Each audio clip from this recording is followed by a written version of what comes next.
Bab 751. Sistem mengeluarkan tugas baru untuk menyelamatkan ayah Bai Yanran dan hadiahnya berupa sepotong labu alkimia. Tepat ketika Su Xiao hendak menyelamatkannya, suara seperti ini tiba-tiba muncul di benaknya. Setelah mendengar suara itu, Su Xiaolian tampak terkejut, lalu senyum tipis muncul di sudut mulutnya, seperti memenangkan lotre. Aku tidak menyangka bisa mendapatkan pecahan itu. Aku hanya tidak tahu pecahan seperti apa itu, tapi kupikir itu mudah. Su Xiao berkata sambil asyik dengan sistem, untuk melihat apa yang disebut potongan labu alkimia itu, tetapi ternyata tidak. Tatapan Su Xiao membuatnya terkejut seketika.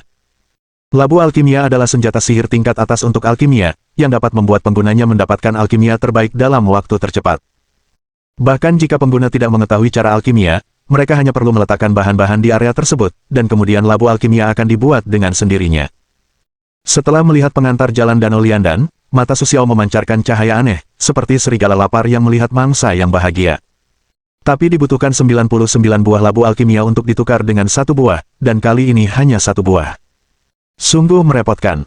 Ketika Su Xiao melihat rasio pertukaran tersebut, wajahnya tak kuasa menunjukkan sedikit ketidakberdayaan. Meskipun labu alkimia memiliki fungsi yang sangat baik, seperti halnya seorang ahli alkimia di sisinya, tetapi jika tidak ada cara untuk benar-benar menukarnya, hanya beberapa buah ini tidak terlalu berguna. Tapi sedikit lebih baik daripada tidak sama sekali. Kalau begitu, aku akan menyelesaikan tugas ini. Setelah Su Xiao menyelesaikan kalimat ini, seluruh tubuhnya terpejam dan pergi mencari lokasi ayah Bai Yanran. Su Xiao tidak mengenal ayah Bai Yanran, tetapi untungnya Bai Yanran pernah menunjukkan foto ayahnya kepada Su Xiao. Aku tidak menyangka orang tua itu tertangkap, dan dia masih dikurung di lantai 3 bawah tanah. Aku tidak tahu mengapa bangunan tua ini dibangun begitu dalam. Setelah hampir 10 menit, Su Xiao menemukan tempat ayah Bai Yanran di penjara. Jika ingin sampai ke sana, kau harus melewati gerbang utama dan mengalahkan lebih dari 40 penjaga. Setelah memikirkannya dengan matang, Su Xiao menyusun rencananya sendiri. Meskipun Su Xiao memiliki kekuatan yang cukup besar, menghadapi para pengawal itu bukanlah hal yang sulit. Namun, Su Xiao tidak ingin membuat hal-hal terlalu mengejutkan, karena jika demikian, dia akan menarik perhatian kekuatan lain. Kemampuan Su Xiao saat ini tidak cukup untuk menghadapi terlalu banyak ancaman. Kalau begitu, ayo kita pergi sekarang. Wajah Su Xiao menunjukkan sedikit kegembiraan, lalu berjalan menuju rumah besar itu dengan sangat cepat. Sepanjang jalan, Su Xiao telah memperhitungkan waktu pergerakan monitor-monitor ini. Sebenarnya, jika Su Xiao ingin langsung masuk ke rumah, itu akan sangat mudah, tetapi karena dia sudah lama tidak melakukan tugas seperti itu, jadi dia ingin mengandalkan kekuatan sebenarnya. Dalam waktu singkat lebih dari 10 detik, mereka bertemu di jarak hampir 1000 meter, dan kemudian mereka sampai di pintu rumah. Saat ini, Su Xiao berdiri di sudut terpencil monitor di luar rumah, dan di belakang Su Xiao ada kaca besar. Kemudian cahaya samar muncul di tangan kanan Su Xiao. Setelah meletakkan tangan kanannya di kaca, sebuah lubang langsung muncul di sudut kaca. Namun, kaca itu tampak meleleh sepenuhnya dan berubah menjadi cairan yang mengalir di tanah. Su Xiao menatap lubang kaca di depannya, mengangguk sambil tersenyum, dan melompat maju. Masuklah, seperti ikan mas yang melompat ke dalam rumah. Saat Su Xiao baru saja berjalan masuk ke dalam rumah, tiba-tiba beberapa suara orang terdengar di telinganya. Su Xiao menghindar dan langsung melesat ke sisi ruangan. Ruangan ini adalah toilet. Meskipun hanya toilet, ruangan ini didekorasi dengan mewah. Melihat pemandangan di depannya, Su Xiao mengangguk dan berkata dalam hati, pantas saja orang-orang di keluarga Bai kaya dan berkuasa. Hanya toilet saja yang bisa didekorasi seperti ini. Saat itu, kata-kata orang-orang itu terdengar dari pintu, sudah kubilang, orang tua keluarga Bai memang sangat keras kepala. Dia sudah lama tidak mau menyerahkan aset keluarga Bai. Apa yang bisa kita lakukan? Lagi pula, wanita tertua keluarga Bai masih di luar dan belum tertangkap, jadi lelaki tua keluarga Bai juga menaruh semua harapannya pada wanita bernama Bai Yanran. Tapi selama kita mendapatkan wanita itu kembali, kita akan mendapatkan hadiah besar. Petik 2. Bukankah kakak tertua kita juga, untuk menangkap wanita itu, juga berada di bawah perintah hadiah River Lake? Setelah mendengar apa yang dikatakan orang-orang ini, Su Xiao tersenyum tipis, kalian tidak bisa menemukan tempat untuk mematahkan sepatu besi. Tidak perlu usaha apapun. Aku akan mulai dari kalian hari ini. Setelah mengatakan ini, Su Xiao tiba-tiba membuka pintu, dan kemudian seluruh tubuhnya bergegas masuk dengan sangat cepat. Setelah melihat Su Xiao tiba-tiba muncul, wajah kedua orang yang ada di sana menunjukkan ekspresi terkejut. Ketika mereka hendak menyerang, Su Xiao sudah sampai di dekat mereka. Kemudian Su Xiao mengubah telapak tangannya menjadi pisau dan memukul leher mereka. Kemudian kedua orang itu bahkan tidak mengeluarkan suara, dan mereka langsung pingsan di tanah. Lalu Su Xiao meraih tubuh kedua orang itu dan pergi ke toilet tadi. Melihat kedua pria yang pingsan di tanah, dia mengangguk kepada Yu sambil tersenyum, dan mengangkat salah satu dari mereka. Pria itu tiba-tiba terbangun.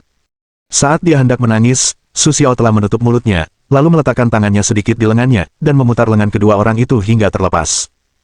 Saat ini, wajahnya tampak panik, menatap Su Xiao yang berdiri di depannya sambil tersenyum.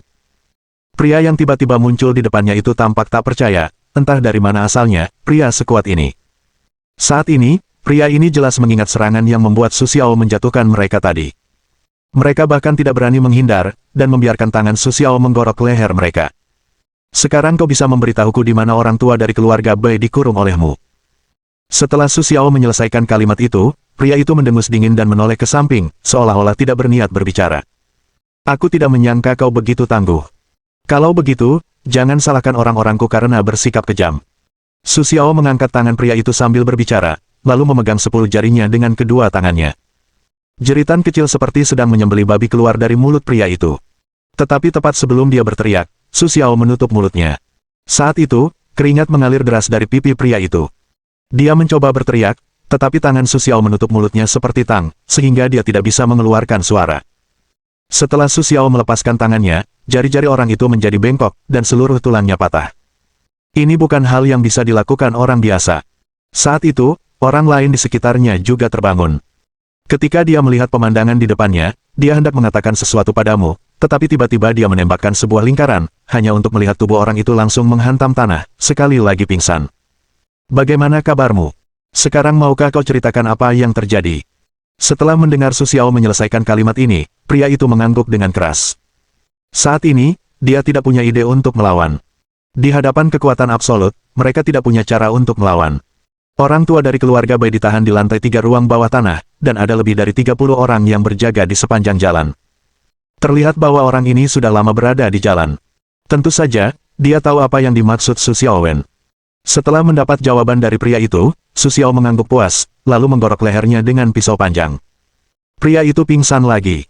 Kemudian Su Xiao mengeluarkan segepok uang dari sakunya dan memasukkannya ke saku pria itu. Kurasa uang ini cukup untuk mengobati jarimu. Setelah itu, Su Xiao langsung membuka pintu, mengenakan pakaian pria itu dan keluar. Saat ia berjalan keluar, sebuah suara serius terdengar dari belakangnya, kalian berdua pergi kemana? Kenapa hanya kau yang tersisa? Setelah mendengar suara itu, Su Xiao berhenti sejenak, lalu dengan ekspresi serius di wajahnya, dan senyum tipis di sudut mulutnya. Dia pergi merokok. Su Xiao mencoba menirukan suara orang itu, dan berkata tanpa menoleh. Siapa yang menyuruhnya merokok? Antar aku menemuinya sekarang. Saat itu, pria yang berbicara dengan Su Xiao berkata dengan ekspresi tidak puas di wajahnya. Karena kau ingin menemuinya, aku akan mengantarmu ke sana sekarang. Setelah mengucapkan kata-kata itu, Su menyeringai sedikit, memperlihatkan senyum jahat, lalu sedetik kemudian muncul tepat di belakang orang itu. Bab 752. Saat itu, tangan kanan Su Xiao sudah berada di leher orang itu, dengan sedikit tekanan tangan kanan Su Xiao, orang itu langsung jatuh ke tanah. Saat itu, pria itu semakin sesak napas dan kekurangan oksigen. Setelah beberapa kali kejang, dia langsung meninggal di tempat. Aku tidak bermaksud membunuhmu, tapi siapa yang menyuruhmu untuk tidak ikut campur? Su Xiao langsung meraih lengannya dengan tangan kanannya, membuka pintu tadi, dan melemparkannya kembali ke dalam. Setelah Su Xiao menutup pintu, dia berbalik dan berjalan menuju ruang bawah tanah. Di perjalanan, karena hujan, dia mengenakan seragam yang sama dengan mereka, jadi tidak banyak orang yang menghentikannya. Hujan turun sepanjang jalan menuju lantai pertama ruang bawah tanah. Meskipun tidak banyak orang di lantai dasar yang menghalangi Su Xiao, ketika sampai di ruang bawah tanah, interogasi menjadi jauh lebih ketat. Selain itu, Su Xiao juga jelas memperhatikan bahwa orang-orang yang bertanggung jawab atas penahanan dan pemeriksaan di ruang bawah tanah jelas lebih kuat daripada mereka yang berada di lantai dasar, momentum mereka lebih stabil. Siapa kau? Siapa yang mengirimmu ke sini? Saat Su Xiao baru saja melangkah masuk ke pintu pertama ruang bawah tanah, suara sumbang terdengar di telinganya. Setelah mendengar suara-suara itu, wajah Su Xiao menunjukkan senyum tipis. Kemudian dia menghampiri orang yang baru saja berbicara dan menamparkan wajahnya. Setelah Su Xiao menyelesaikan tindakannya, orang yang dipukul itu awalnya terkejut, lalu menunjukkan kemarahan di wajahnya, mengacungkan tinjunya ke arah Su Xiao. Kau mencari kematian. Pria yang dipukul itu tampak kesal dan mencoba menghantamkan tinjunya ke wajah Su Xiao. Jika orang biasa menghadapi serangan seperti itu, akan sulit untuk menghindar pada awalnya, tetapi orang yang melakukannya adalah Su Xiao. Ketika jarak antara tinjunya dan wajahnya kurang dari 5 cm, sosok Su Xiao tiba-tiba muncul dan menghilang di depannya. Bagaimana mungkin? Ketika pria yang menyerang Su Xiao tiba-tiba menghilang, rasa sakit yang hebat datang dari perutnya. Saat itu, tangan kanan Su Xiao telah memukul perut pria itu, dan kemudian pria itu meringkuk di tanah seperti udang rebus. "Siapa kau?" Melihat pemandangan di depan kami, orang-orang di sekitar kami awalnya terkejut, lalu kami yang lain bergegas mendekat. Dengan ekspresi serius di wajah mereka, mereka menatap Su dan bertanya sambil tersenyum. "Kenapa, kau bahkan tidak tahu aku diserang di sini? Aku benar-benar tidak tahu bagaimana bos membiarkan kalian orang-orang tidak berguna mengurus tempat ini." Su Xiao sengaja bersikap angkuh, meninggikan suaranya beberapa nada, melihat sekeliling dengan tatapan jijik di wajahnya. "Membiarkan kalian mengurus tempat ini. Bukankah sebaiknya kau tunggu saja sampai orang tua dari keluarga Bai itu melarikan diri?" Setelah Su Xiao menyelesaikan kalimat ini, ada sedikit keraguan di wajah mereka. Sekarang beberapa dari mereka tidak tahu siapa Su Xiao sebenarnya, tetapi tampaknya Su Xiao dikirim oleh kakak tertua. Seolah-olah dia keluar untuk mengamati mereka. Pikirkan baik-baik. Alasan mengapa Su Xiao memulai tadi tampaknya lebih sesuai dengan identitas Su Xiao. Pada saat ini, seorang pria berambut hitam berusia sekitar 25 atau 6 tahun keluar dari balik kerumunan. Dibandingkan dengan pria yang tenang tadi, pria itu langsung menghampirinya, menatap Su Xiao dari atas ke bawah, tertawa, dan berkata dengan ekspresi bingung di wajahnya, "Meskipun kakak ini tidak tahu siapa kamu, jika kamu benar-benar dikirim oleh bos, maka barusan sungguh keterlaluan, tetapi aku tidak tahu mengapa aku melihatmu begitu aneh. Aku sudah mengikuti bos sebelumnya, jadi aku jarang muncul di depan saudara-saudaraku." Su Xiao dapat melihat bahwa pria yang muncul di depannya pasti bertanggung jawab atas hal ini. Saat berbicara, Su Xiao mengulurkan tangannya, berjabat tangan dengannya dan berkata, "Bos memberitahuku sebelumnya bahwa kali ini, orang yang bertugas menjaga patua Bai yang buta adalah kakak Maliang. Kurasa itu pasti kau. Bagaimana mungkin bos memberitahumu namaku?" Mendengar perkataan Su Xiao, wajah Maliang tampak tak percaya, dan ada sedikit kegembiraan di balik ekspresi tak percaya itu. Sebenarnya, Su Xiao tidak tahu siapa orang ini, tetapi selama penyelidikan, Su Xiao tahu dari mulut pria yang tulangnya telah dipatahkan olehnya bahwa nama orang yang bertugas menjaga kali ini adalah Maliang. Kemampuan bertarungnya juga bagus. Pada saat yang sama, dia memiliki otak yang cukup cerdas, yang sangat dipercaya oleh bos mereka. Setelah melihat kemampuan Su Xiao menyebutkan namanya sendiri, keraguan Maliang terhadap Su Xiao berkurang. Kemudian Maliang tersenyum tipis di sudut mulutnya, menatap Su Xiao dan berkata, "Meskipun begitu, kakak, kau tetap perlu memberikan bukti agar aku bisa tenang. Kalau tidak, aku tidak bisa memastikan apakah bos akan menyelidiki di masa depan." Setelah mendengar perkataan Maliang, Su tersenyum dan mengangguk untuk menunjukkan bahwa dia mengerti. Kemudian Su memasukkan tangannya ke dalam saku. Namun, ketika Su Xiao baru saja melakukan tindakan ini, orang-orang yang berdiri di sekitarnya tiba-tiba mengeluarkan pistol, dan kemudian semua pistol diarahkan ke Su Xiao. "Apa? Kau ingin memberontak? Tapi aku bersumpah, bahkan jika aku membiarkanmu melakukannya, kau akan mati pada akhirnya." Wajah Su yang tersenyum sinis menatap sekeliling dengan jijik, menatap kehadiran orang-orang itu. Mendengar perkataan Su Xiao, orang-orang besar itu tidak bisa menahan diri untuk tidak mengerutkan kening, dan sedikit ketidakpuasan muncul di wajah mereka. Meskipun mereka mengatakan bahwa pria di depan mereka mungkin adalah orang yang dikirim oleh bos, akan sulit bagi siapapun untuk menerima penghinaan seperti itu. "Baiklah, kalian semua, cepat letakkan semua uangnya." Saat ini, Maliang merasakan penghinaan dan ketidakpuasan yang sangat besar dalam kata-kata Su Xiao, lalu memberi isyarat kepada orang-orang di sekitarnya untuk meletakkan senjata mereka. Lagi pula, ketika mereka tidak mengetahui identitas asli Su Xiao, mereka tidak bisa terlalu jauh berurusan dengan Su Xiao. Jika Su Xiao benar-benar dikirim oleh bos, mereka tidak akan bisa makan. Setelah mendengar perintah Maliang, orang-orang di tempat kejadian merasa sedikit tidak nyaman, tetapi mereka tetap menuruti perintah Maliang. Mereka mengambil kembali semua senjata di tangan mereka. Pada saat ini, Su Xiao tiba-tiba bergerak. Ada beberapa kartu remi di tangannya. Ketika kartu-kartu itu berhamburan, kartu-kartu remi itu langsung terbang ke leher orang-orang di sekitarnya, lalu dia menusukkannya. "Dasar bajingan, kau penipu." Melihat pemandangan di depannya, Maliang berteriak, lalu menyerang Su Xiao. Tetapi tepat ketika salah satu dari Maliang hendak bergerak, Su Xiao melesat lebih cepat di belakang Maliang dan langsung menendang pantat Maliang. Saat itu, Maliang jatuh di depannya seperti ditabrak mobil yang melaju kencang. "Aku benar-benar tidak tahu dari mana keluarga Bai mendapatkan orang sekuat ini." Setelah jatuh ke tanah, Maliang sangat tertekan. Mereka tidak menyangka pihak lain berani masuk secara terang-terangan. Terlebih lagi, mereka merasa hal yang paling sulit adalah mengapa orang-orang yang bertugas memantau di luar tidak menemukan orang ini menyelinap masuk. Jika mereka benar-benar melaporkan berita itu sejak awal, Ma Liang juga dapat membuat pengaturan yang paling tepat, tetapi sekarang bahkan jika mereka ingin keluar dan berteriak, itu tidak mungkin. Karena pihak lain dapat muncul di sini, tentu saja, mereka akan memblokir semua jalan keluar. Di mata Ma Liang, Su Xiao tidak akan pernah menyelinap ke tempat ini sendirian, tetapi akan membawa bawahannya yang lain. Karena itu, Ma Liang sudah menyerah pada gagasan untuk meminta bantuan. Tentu saja, jika Ma Liang tahu bahwa Su Xiao benar-benar datang ke sini sendirian, dia tidak akan berpikir seperti itu. Pemenangnya adalah raja, dan yang kalah adalah kau. Karena kau lebih rendah hari ini, kau bisa membunuh atau memotong sesukamu. Ma Liang berbalik dengan ekspresi tak berdaya di wajahnya. Saat ia memutar tubuhnya, rasa sakit yang hebat muncul dari pinggang Ma Liang. Saat ini, Ma Liang tahu betul bahwa kaki Su Xiao mungkin telah mematahkan pinggangnya. Oleh karena itu, bahkan jika Ma Liang ingin melawan sekarang, ia tidak memiliki kesempatan untuk melawan. Yang terpenting adalah Ma Liang tahu bahwa bahkan jika ia diberi kesempatan untuk melawan, ia tidak akan menjadi lawan Su Xiao. Kalau begitu, aku akan membiarkanmu hidup hari ini. Setelah mengatakan ini, Su Xiao pergi ke lantai 2 ruang bawah tanah. Di mata Su Xiao, Ma Liang Duo adalah seorang pria. Dia tidak langsung berlutut memohon ampun, hal itulah yang membuat Su Xiao mengaguminya.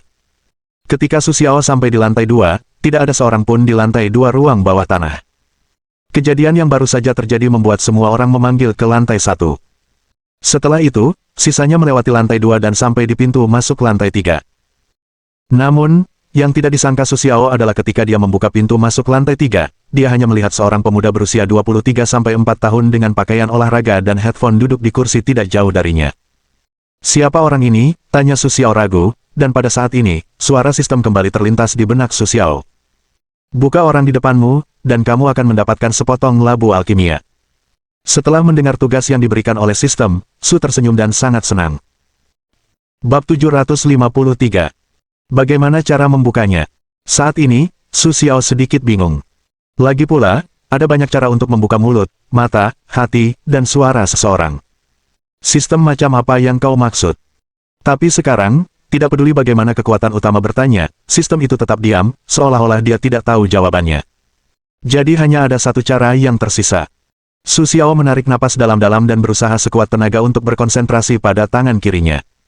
Dia berusaha sekuat tenaga untuk menghadapi pemuda berpakaian olahraga itu.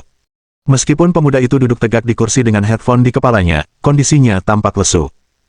Jika ada pecahan di tubuhnya, bukan tidak mungkin dia dikurung sendirian untuk penelitian. Su Xiao juga sangat terkejut, tetapi bagaimanapun, pecahan ini sekarang menjadi miliknya. Su tertawa dan menggeram, dan kekuatan yang luar biasa keluar dari tangannya. Tapi dia tidak menyangka bahwa jurus tinju ini langsung meninju dada pemuda itu, dan bahkan kekuatan tinju ini langsung menembus dinding, dan membuat lubang besar di dinding. Namun pemuda ini tidak membuka matanya dari awal hingga akhir, dan dia tidak bergerak. Bahkan jika Su Xiao langsung membuka hatinya, memperlihatkan lubang berdarah, dia tetap acuh tak acuh. Namun sejauh ini, Su Xiao belum melihat apapun tentang puing-puing itu. Sial, apakah orang ini menyembunyikan puing-puing itu terlalu dalam? Tapi dia masih belum melihat apapun yang mungkin berhubungan dengan pecahan alkimia. Sial. Sistem, beritahu aku, di organ mana pecahan itu berada. Tapi entah kenapa, saat ini sistem mengatakan sesuatu yang belum pernah dia katakan sebelumnya. Kesalahan yang tidak diketahui. Apakah ada misteri yang tersembunyi di lantai bawah tanah? Su Xiao telah lama mengandalkan sistem, tetapi ini pertama kalinya dia melihat sistemnya gagal. Tapi yang terpenting adalah mendapatkan potongan-potongan itu terlebih dahulu. Dia berinisiatif mengambil benda bulat dari tumpukan daging yang hancur di depannya. Ketika dia menariknya dengan keras, dia mendengar suara mendesis, dan dua semburan air biru dan merah keluar. Meskipun Su Xiao bukan seorang dokter, dia juga sangat jelas bahwa salah satu dari dua darah itu adalah darah vena dan yang lainnya adalah darah arteri. Sekarang, mungkin yang ini sudah tidak ada lagi. Klik. Su Xiao sedikit berusaha untuk langsung menghancurkan jantung pemuda itu. Kemudian dia menyebar tumpukan daging yang hancur di tangannya dan mulai menggaruknya dengan jari-jarinya. Tetapi yang bisa dilihatnya hanyalah banyak potongan daging lunak, dan masih belum ada apapun tentang potongan-potongan itu. Namun Su Xiao tetap tidak menyerah. Dia meraih salah satu kaki pemuda itu dan mencabik-cabik semua daging di kakinya satu persatu. Dari kulit dan lemak hingga tendon dan urat. Hampir seluruh pahanya tercabik bersih oleh Su Xiao, tetapi melihat tulang paha berdarah di tangannya, Su Xiao masih merasa sangat tak berdaya. Dia mengulurkan tangan dan menyeka darah yang terciprat di wajahnya. Saat ini, pakaiannya setengah basah oleh darah. Tapi dia masih tidak melihat apapun tentang puing-puingnya. Melihat tubuh pemuda yang telah diwarisi oleh gurunya, Su menghela napas sambil tersenyum dan menggelengkan kepalanya. Ini hanyalah orang biasa. Aku benar-benar tidak tahu penelitian macam apa yang dilakukan orang-orang ini padanya. Hari ini, satu-satunya yang tersisa untuk pemuda ini adalah kepalanya. Meskipun tubuh bagian bawahnya telah tercabik-cabik oleh Su Xiao, dia sama sekali tidak dapat melihat penampilan aslinya, tetapi pengabdiannya masih terjaga dengan baik. Meskipun ada banyak darah di lehernya, kepalanya masih utuh, dan ekspresi di wajah pemuda itu masih sangat tenang. Sekarang hanya kepalanya yang tersisa. Kuharap panenku kali ini sedikit berbeda. Su Xiao menekan tulang punggungnya dengan satu tangan, dan meremas lehernya erat-erat dengan kedua tangan. Klik. Kepala pemuda itu juga tercabut oleh Su Xiao. Darah kental menetes dari persambungan kepala dan tubuh. Tidak apa-apa. Sebentar lagi kau tidak akan sakit lagi. Aku akan melihatnya. Darahmu hampir habis. Dengan akhir seperti ini, aku hanya bisa mengatakan bahwa kau harus menyesali reinkarnasimu dan menjadi manusia di kehidupan ini. Jika kau ingin menyelamatkan hidupmu di kehidupan selanjutnya, lebih baik kau bereinkarnasi dan menjadi anjing. Su Xiao menatap wajah pemuda yang masih tenang itu dan berkata sambil tersenyum. Dia menatap wajah pemuda yang lembut itu. Saat ini, dia tidak tega untuk menghancurkannya. Waktu seolah berhenti, Su Xiao begitu memegang kepalanya, fokus menatap wajahnya, membiarkan darah menetes dari tangannya, dia tidak peduli. Sayang sekali. Jarang sekali orang tuamu membuatmu begitu tampan. Pada titik ini, Su Xiao seharusnya mengerutkan kening, tetapi dia masih seperti pekerja keras yang menyeka keringat dan darah di wajahnya, sambil tersenyum mematahkan kepala pemuda itu. Sue tertawa dan menjadi marah. Bagaimanapun, selain menyelamatkan lelaki tua dari keluarga Bai, dia juga memiliki tugas penting untuk menemukan fragmen. Lagi pula, 99 fragmen seperti ini perlu disintesis menjadi tungku alkimia, dan fragmen tersebut harus benar-benar sempurna. Jika dia melewatkan kesempatan ini, dia mungkin tidak akan bisa mensintesis tungku alkimia seumur hidupnya. Su Xiao kini, tanpa mempedulikan dirinya sendiri, tangannya berlumuran darah dan otaknya, dengan ganas mengepalkan tangannya, tanpa ampun mengayunkannya di kepalanya. Sistem. Sistem, bicaralah. Sistem. Su Xiao berusaha menahan rasa sakit di kepalanya, tetapi dia menunggu lama, namun dia masih mendengar kalimat itu. Kesalahan tak dikenal. Sialan. Kau bayar aku untuk potongan-potongan itu. Su Xiao menundukkan kepalanya dan membenturkannya ke dinding. Bang! Terdengar suara keras di tengah aula. Dahi Su Xiao juga terbentur hingga cekung, darah mengalir deras dari dahinya, melewati hidung dan dagunya, menetes ke tanah. Di depannya, dinding khusus yang terbuat dari berbagai material komposit juga hancur berlubang besar akibat benturan Su Xiao. Sistem. Sistem. Nada suaranya sekarang tidak bisa disebut berbicara, melainkan meraung-raung. Kau bicara, sistem. Tetapi setelah menunggu beberapa saat, Su Xiao masih mendengar kalimat itu, tetapi kali ini situasinya lebih buruk. Kesalahan tak dikenal. Sekarang kalimat ini seperti mantra sihir. Setiap kali mendengar nama Su Xiao, Anda akan semakin marah. Saat ini, dia tidak akan membiarkan sistem itu lolos begitu saja. Dia mengayunkan tinju sebesar bola tolak peluru, seperti palu godam, dan memukul luka di dahinya berulang kali. Lebih banyak darah menyembur dari kepalanya, hampir menutupi seluruh wajahnya. Entah berapa lama kemudian, Su Xiao kehabisan tenaga. Dia duduk di tanah dengan punggung bersandar ke dinding, merasakan darah mengalir di wajahnya. Dia menutup matanya dan terengah-engah perlahan. Meskipun dia baru saja menggunakan cara yang sangat kasar untuk menghadapi sistem, sekarang dia masih berharap sistem itu dapat kembali tepat waktu. Bagaimanapun, dia membutuhkannya lebih dari sebelumnya. Sistem. Su Xiaohui bertanya lagi dengan ragu-ragu, dan jawabannya kali ini berbeda dari sebelumnya. Sistemnya mati. Mendengar kata-kata ini, Su Xiao tak kuasa menahan tawa, dan suaranya menjadi semakin tajam. Tak lama kemudian, tawanya berhenti. Dia membuka matanya dan melihat banyak daging yang hancur dan kerangka berdarah di tanah di depannya. Saat ini, suhu darahnya telah meningkat secara bertahap, tetapi bau darah masih menyelimutinya. Ketika bercampur dengan panas tubuhnya, baunya menjadi unik. Su Xiao berpegangan pada dinding dengan satu tangan dan perlahan berdiri. Karena sistemnya baru saja diperbaiki, Su Xiao agak kesulitan bergerak sekarang, bahkan berjalan dengan tidak stabil. Pokoknya, karena aku tidak bisa mendapatkan pecahan-pecahannya, aku tidak menginginkan tungku alkimia ini. Selamatkan orang tua keluarga Bai dulu. Su Xiao mengulangi kalimat ini dalam hatinya, seolah menghibur dirinya sendiri bahwa dia tidak melupakan tujuan utama misi ini. Tetapi ketika Su Xiao diam-diam melewati tumpukan daging yang hancur, sebuah cahaya putih melintas. Di depannya, tumpukan daging yang hancur itu berubah menjadi pecahan perunggu. Ini dia pecahan-pecahan tungku alkimia. Su Xiao sangat gembira saat itu dan bahkan melupakan rasa sakit di tubuhnya. Dia berlari ke tumpukan pecahan itu dengan tergesa-gesa, dan tanpa mempedulikan darah di tanah, dia berlutut dan ingin mengambil pecahan-pecahan itu. Ada begitu banyak pecahan. Sekarang aku punya harapan untuk memperbaiki tungku alkimia. Tetapi dia tidak menyangka bahwa saat Su Xiao baru saja mengulurkan tangannya, pecahan-pecahan di tanah berubah menjadi cahaya putih dan perlahan menyatu menjadi satu bagian. Ini adalah bagian yang besar, yang dapat dikatakan sebagai bagian dari keseluruhan tungku alkimia. Bahkan mesin utama dapat menilai seperti apa bentuk tungku alkimia melalui bagian ini. Namun, saat Su Xiao hendak mengambilnya, potongan besar itu tiba-tiba berubah menjadi seberkas cahaya putih dan melesat ke langit. Pada saat itu, pemuda yang tubuhnya dimutilasi oleh Su Xiao, mengenakan pakaian olahraga dan headphone, berdiri di depan Su Xiao lagi. Sayang sekali. Pemuda itu tidak membuka matanya, tetapi berkata perlahan sambil tersenyum. Kau tidak tahu cara memisahkan potongan-potongan itu dengan benar. Su Xiao melihat pecahan-pecahan itu menghilang lagi. Ia tak kuasa menahan amarah dan memukul pemuda itu beberapa meter jauhnya dengan tinju yang keras. Kau tidak tahu apa-apa. Tetapi pemuda itu tidak marah. Ia perlahan bangkit dari tanah dan menyeka darah dari sudut mulutnya. Maafkan aku. Aku akan membantumu. Kau punya sistem, kan? Kalimat ini disambut gembira oleh Su Xiao. Ia belum pernah mendengar kata-kata ini dari orang lain, tetapi pemuda itu tampaknya tahu segalanya, jadi ia memutuskan untuk melanjutkan rutinitasnya. Ya, aku punya sistem, lalu kenapa?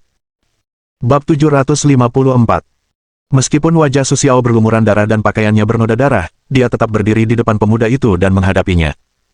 Jika pemuda itu berani melawan, Su Xiao tidak keberatan memutilasinya lagi. Kau punya sistem, tapi kau tidak bisa mendapatkan puing-puing. Kenapa? Karena sistemnya tidak memberitahuku. Ini sistem yang rusak. Su Xiao memikirkan hal ini, dan amarahnya kembali berkobar. Dia mengangkat tangannya dan memukul kepalanya lagi. Beberapa tetes darah lagi mengalir di dahinya. Apakah hanya sistem di kepalamu saja? Di depannya, wajah pemuda itu masih ramah. Dia berdiri di sana tanpa bergerak. Meskipun dia tidak takut pada Su Xiao, dia tidak memiliki semangat membunuh. Dia sama sekali tidak tampak seperti lawan Su Xiao, tetapi dia tetap berdiri di sana dan menghadapi Su Xiao dengan sikap tanpa rasa takut. Apalagi yang tersisa? Su Xiao sedikit memiringkan tubuhnya, meskipun dia tidak dapat melihat ekspresinya sekarang, tetapi dia seharusnya dapat mendengar melalui nada suaranya, ekspresinya sekarang tidak baik. Mendengar ini, pemuda itu tiba-tiba menutup mulutnya dan mulai tertawa. Apa yang kau tertawa? Dasar banci. Sue tertawa dan berteriak. Petik 2. Setelah tertawa, pemuda itu dengan lembut menunjuk ke kepala Su Xiao yang berdarah dan berkata, "Tapi, bukankah kau masih punya otak di kepalamu? Bukankah kau berpikir bagaimana cara mendapatkan potongan-potongan itu? Bukankah seharusnya sistem memberitahumu segalanya? Jadi apa bedanya kau dengan seekor babi?" Setelah mendengar ini, tangan Su Xiao mengepal erat. Dia belum pernah mendengar siapapun mengatakan itu padanya. Kakinya menghentak lantai dengan keras. Tiba-tiba, bahkan tanah yang keras pun hancur. Kau masih punya satu kesempatan terakhir. Pemuda itu telah menutup matanya, tetapi wajahnya masih tersenyum pada Su. Kesempatan, dasar bodoh. Su Xiao menendang dirinya sendiri dengan kakinya dan menghantam tubuh pemuda itu dengan cepat. Boom! Tubuh pemuda ini, sekali lagi meledak membentuk lubang besar, seluruh tubuhnya juga terlempar terbalik. Menancap di dinding. Kesempatan apa? Kesempatan apa yang kubutuhkan darimu? Kata Su dengan senyum jahat sambil menatap pemuda itu. Aku ingin memberimu satu kesempatan terakhir. Sayang sekali kau. Mulut pemuda itu berdarah saat ini, dan dia hampir mati. Kau tidak mengatakannya tadi. Saat ini, kemarahan di wajah Susirna, digantikan oleh senyum di wajahnya. Kalau begitu, cepat beritahu aku, bagaimana aku bisa mendapatkan pecahan-pecahan itu. Namun pemuda itu menggelengkan kepalanya. Lagi pula, kau tidak bisa mendapatkannya, tapi masih banyak potongannya. Potongan-potongan itu tersebar di mana-mana, dan kau membutuhkannya satu persatu. Pergi dan kumpulkan semuanya. Melihat pemuda itu hampir mati, Su tertawa dan menggigit giginya. Pukulan lain mengenai dinding. Sekarang kau sudah mati, apa gunanya potongan-potongan yang tersisa? Namun pemuda yang masih menempel di dinding itu menggelengkan kepalanya. Yang tidak diberitahu sistem kepadamu adalah bahwa fragmen-fragmen yang tersisa ini dapat disintesis menjadi tungku dan kecil, yang memiliki efek yang sama dengan tungku dan skala besar, kecuali bahwa obat dan yang dihasilkan setiap kali lebih sedikit. Mendengar berita itu, Su Xiao tidak bisa menahan senyum. Benarkah? Bagaimana aku bisa menemukan fragmen yang tersisa? Namun pemuda itu menggelengkan kepalanya. Aku tidak tahu. Sejak kita datang ke bumi, kita diam-diam sepakat untuk tidak saling menghubungi, dan kita tidak mengungkapkan posisi masing-masing. Sekarang sudah begitu lama, dan kita sudah lama lupa di mana masing-masing berada sebelumnya. Kita hanya bisa mengandalkanmu untuk mencari tahu sendiri. Namun kalimat ini sekali lagi membuat Su Xiao marah. Mereka menamparkan dinding dan berteriak. Bagaimana aku tahu siapa mereka? Lagi pula, kau pasti manusia. Pemuda itu menarik napas dalam-dalam. Dia merasa hidupnya perlahan-lahan berakhir, tetapi dia masih baik dan ramah. Dia berbicara dengan Su Xiao dengan gembira. Mungkin tungku yang membuat ramuan itu adalah semacam benda magis yang hangat dan damai, sehingga bahkan pecahan tungku pun menjadi sangat lembut setelah berubah menjadi wujud manusia. Kau bisa menggunakan sistemmu. Tetapi Su Xiao tidak ingin mendengar kata sistem lagi saat ini. Dia mengangkat tangannya dan menepuk dahinya, lalu meletakkan tangannya yang berdarah di depan pemuda itu. Lihat, apa gunanya sistem yang kuinginkan ini? Namun, saat ini, pemuda jarang tertawa. Namun, Su Xiao tidak bisa memastikan apakah pemuda itu mengejeknya atau mengasihaninya. Tapi satu hal yang pasti, dia membenci tawa itu. Orang tua dari keluarga Bai telah mencapai prestasi besar. Kata pemuda itu perlahan. Itu karena dia berusaha sebaik mungkin sehingga kau bisa mengalami kegagalan sistem.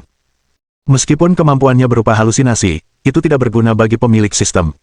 Terlebih lagi, jangkauan kemampuannya bahkan dapat menyebar ke seluruh lantai. Saat kau baru melangkah ke lantai 3, sistemmu dan dirimu sendiri sudah terpengaruh. Su Xiao tersadar saat ini, ternyata, apa yang baru saja dia lakukan bukanlah sesuatu yang ingin dia lakukan dengan tulus.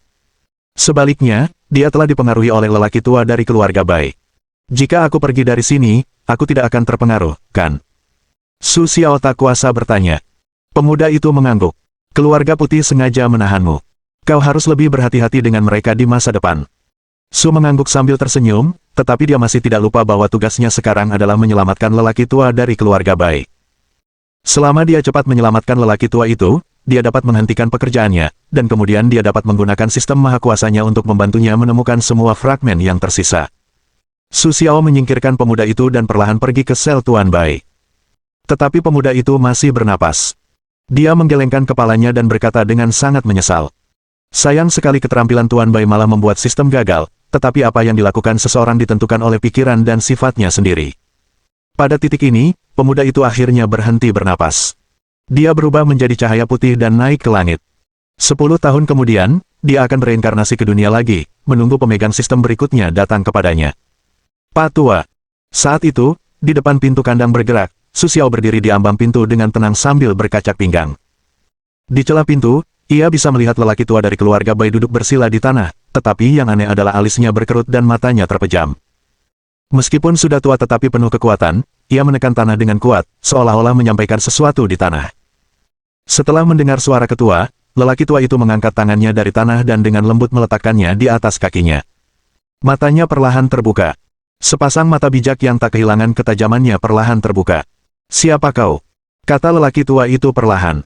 Aku di sini untuk membantumu. Sekarang belum terlambat. Kau harus ikut denganku. Mengapa aku harus ikut denganmu? Siapa kau? Aku tidak mempercayaimu. Lelaki tua itu terus mengomel, lalu berkata perlahan. Aku teman Bai Yanran. Dia memintaku untuk membantumu. Kata Su dengan tidak sabar sambil tersenyum. Lalu kenapa dia tidak datang sendiri? Apakah aku mengajarinya kungfu saat aku masih kecil agar dia bisa mempercayakan hidupku kepada orang lain jika diperlukan? Meskipun lelaki tua itu masih berbicara perlahan, Su Xiao dapat mendengar kemarahan dari kata-katanya. Tetapi kalimat ini juga mengungkapkan pesan kepada Su Xiao. Kekuatan Bai Yanran sendiri tidak buruk, dia meminta Su Xiao untuk menyelamatkan ayahnya, pasti ada alasan lain, tetapi Su Xiao masih tidak mengerti mengapa dia melakukannya. Pergilah dan mintalah dia datang dan menyelamatkanku sendiri. Namun Su Xiao tahu bahwa sekarang tempat ini sudah benar dan salah, dan dia tidak bisa tinggal lama. Sekarang ayah Bai Yanran begitu keras kepala, dan dia tidak tahu harus berbuat apa. Jika kau punya keluhan, kau bisa keluar dan memberitahunya secara pribadi bahwa aku adalah temannya. Dia memintaku. Aku tidak bisa mengecewakannya. Lelaki tua itu menghela napas dan berkata perlahan. Ya, gadis mati ini bahkan menganggap teman-temannya lebih penting daripada tulang-tulangku. Lelaki tua itu berdiri perlahan. Tangannya dengan lembut menepuk pintu, tanpa diduga dengan mudah mendobrak pintu penjara, lalu keluar. Ketika Su Xiao terkejut bahwa tuan keluarga Bai memiliki kemampuan yang begitu kuat, dia tidak bisa tidak merasa aneh. Lalu mengapa kau tidak melarikan diri saja, karena kau bisa keluar sendiri? Putra sulung keluarga Bai yang meremehkan melihat Su tersenyum sinis, perlahan berkata. Tahukah kau bahwa ada penjaga gerbang di aula ini? Kekuatannya begitu kuat sehingga bahkan aku pun tidak bisa melawannya. Jika aku terpaksa menerobos masuk penjara, aku takut aku akan menjadi hantunya. Apakah itu pemuda berbaju olahraga dan headphone? Su Xiao juga merasa sangat bingung. Pemuda lain itu tidak menunjukkan ancaman apapun dari awal hingga akhir. Jika dia bukan sampah, dia tidak punya kemampuan. Setelah mendengar ini, lelaki tua itu tertawa terbahak-bahak. Jika aku tidak menghentikannya, kau pasti sudah menjadi mayat sebelum kau masuk. Tapi Su Xiao masih sangat bingung. Kurasa dia sangat damai. Bagaimana? Siapa yang akan memberitahumu secara langsung bahwa kepribadian yang damai tidak ada hubungannya dengan kekejaman? Lelaki tua itu berbalik dan berkata kepada Su dengan senyum lambat. Usianya bersinar dengan kebijaksanaan. Jadi ketika kau bertemu orang pertama yang dapat membangkitkannya di reruntuhan, kau akan dengan rela jatuh ke tangannya, rela melakukan segala macam hal untuknya. Su Xiao dan lelaki tua dari keluarga Bai berjalan keluar perlahan, mengobrol sambil berjalan. Ya, tetapi pecahan-pecahan itu sulit ditemukan sejak zaman kuno. Aku telah mencarinya selama lebih dari 20 tahun, tetapi aku masih belum menemukan apapun. Saat membicarakannya, lelaki tua dari keluarga Bai mengerutkan kening, seolah-olah dia teringat masa mudanya. Namun, saat ini, pikiran Su Xiao dipenuhi dengan khayalan tentang apakah akan ada potongan-potongan tubuh wanita. Bab 755. Setelah dengan selamat mengembalikan lelaki tua dari keluarga Bai ke rumah mereka, Su Xiao memutuskan hubungan dengan keluarga Bai tepat waktu.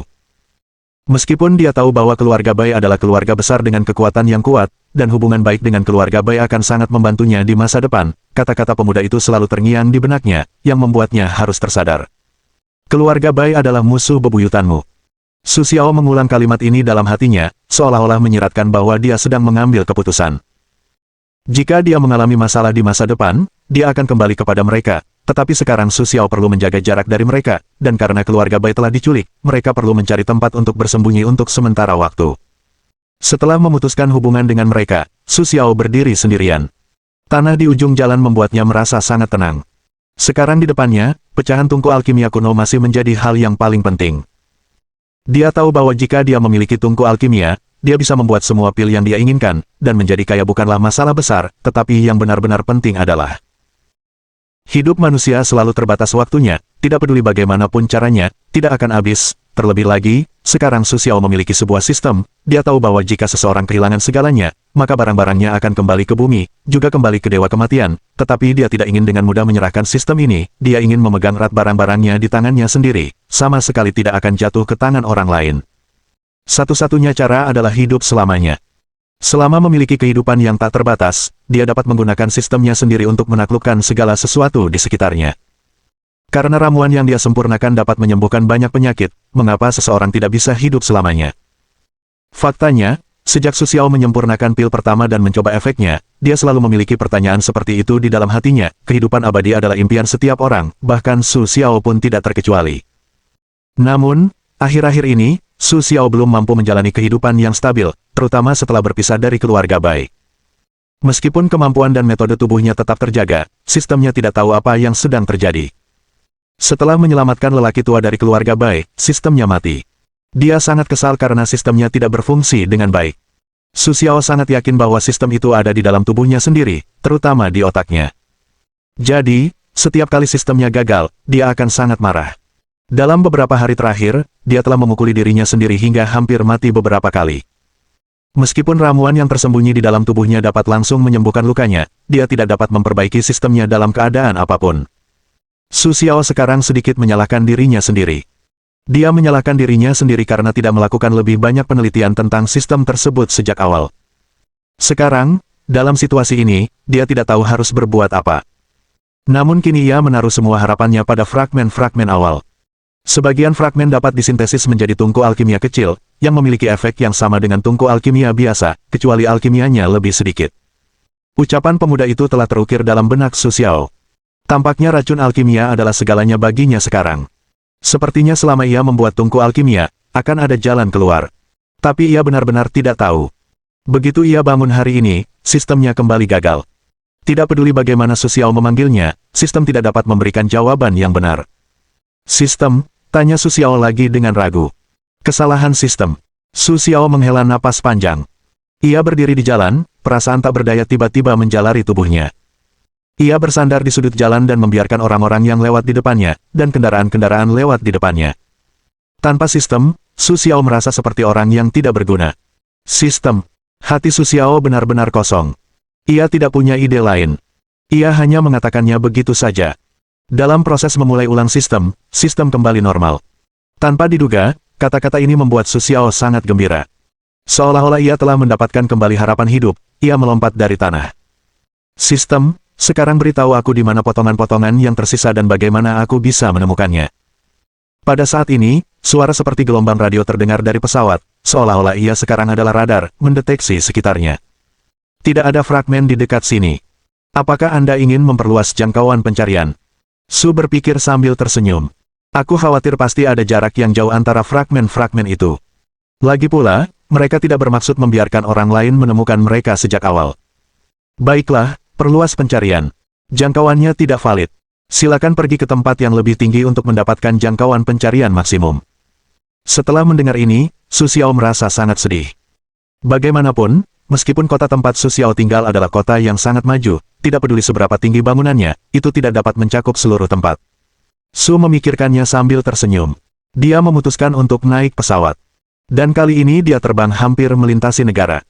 Pada penerbangan pertama, lokasi semua puing-puing dideteksi, lalu secara bertahap menuju berbagai tempat untuk mencari satu persatu. Ini adalah rencana Su Xiao.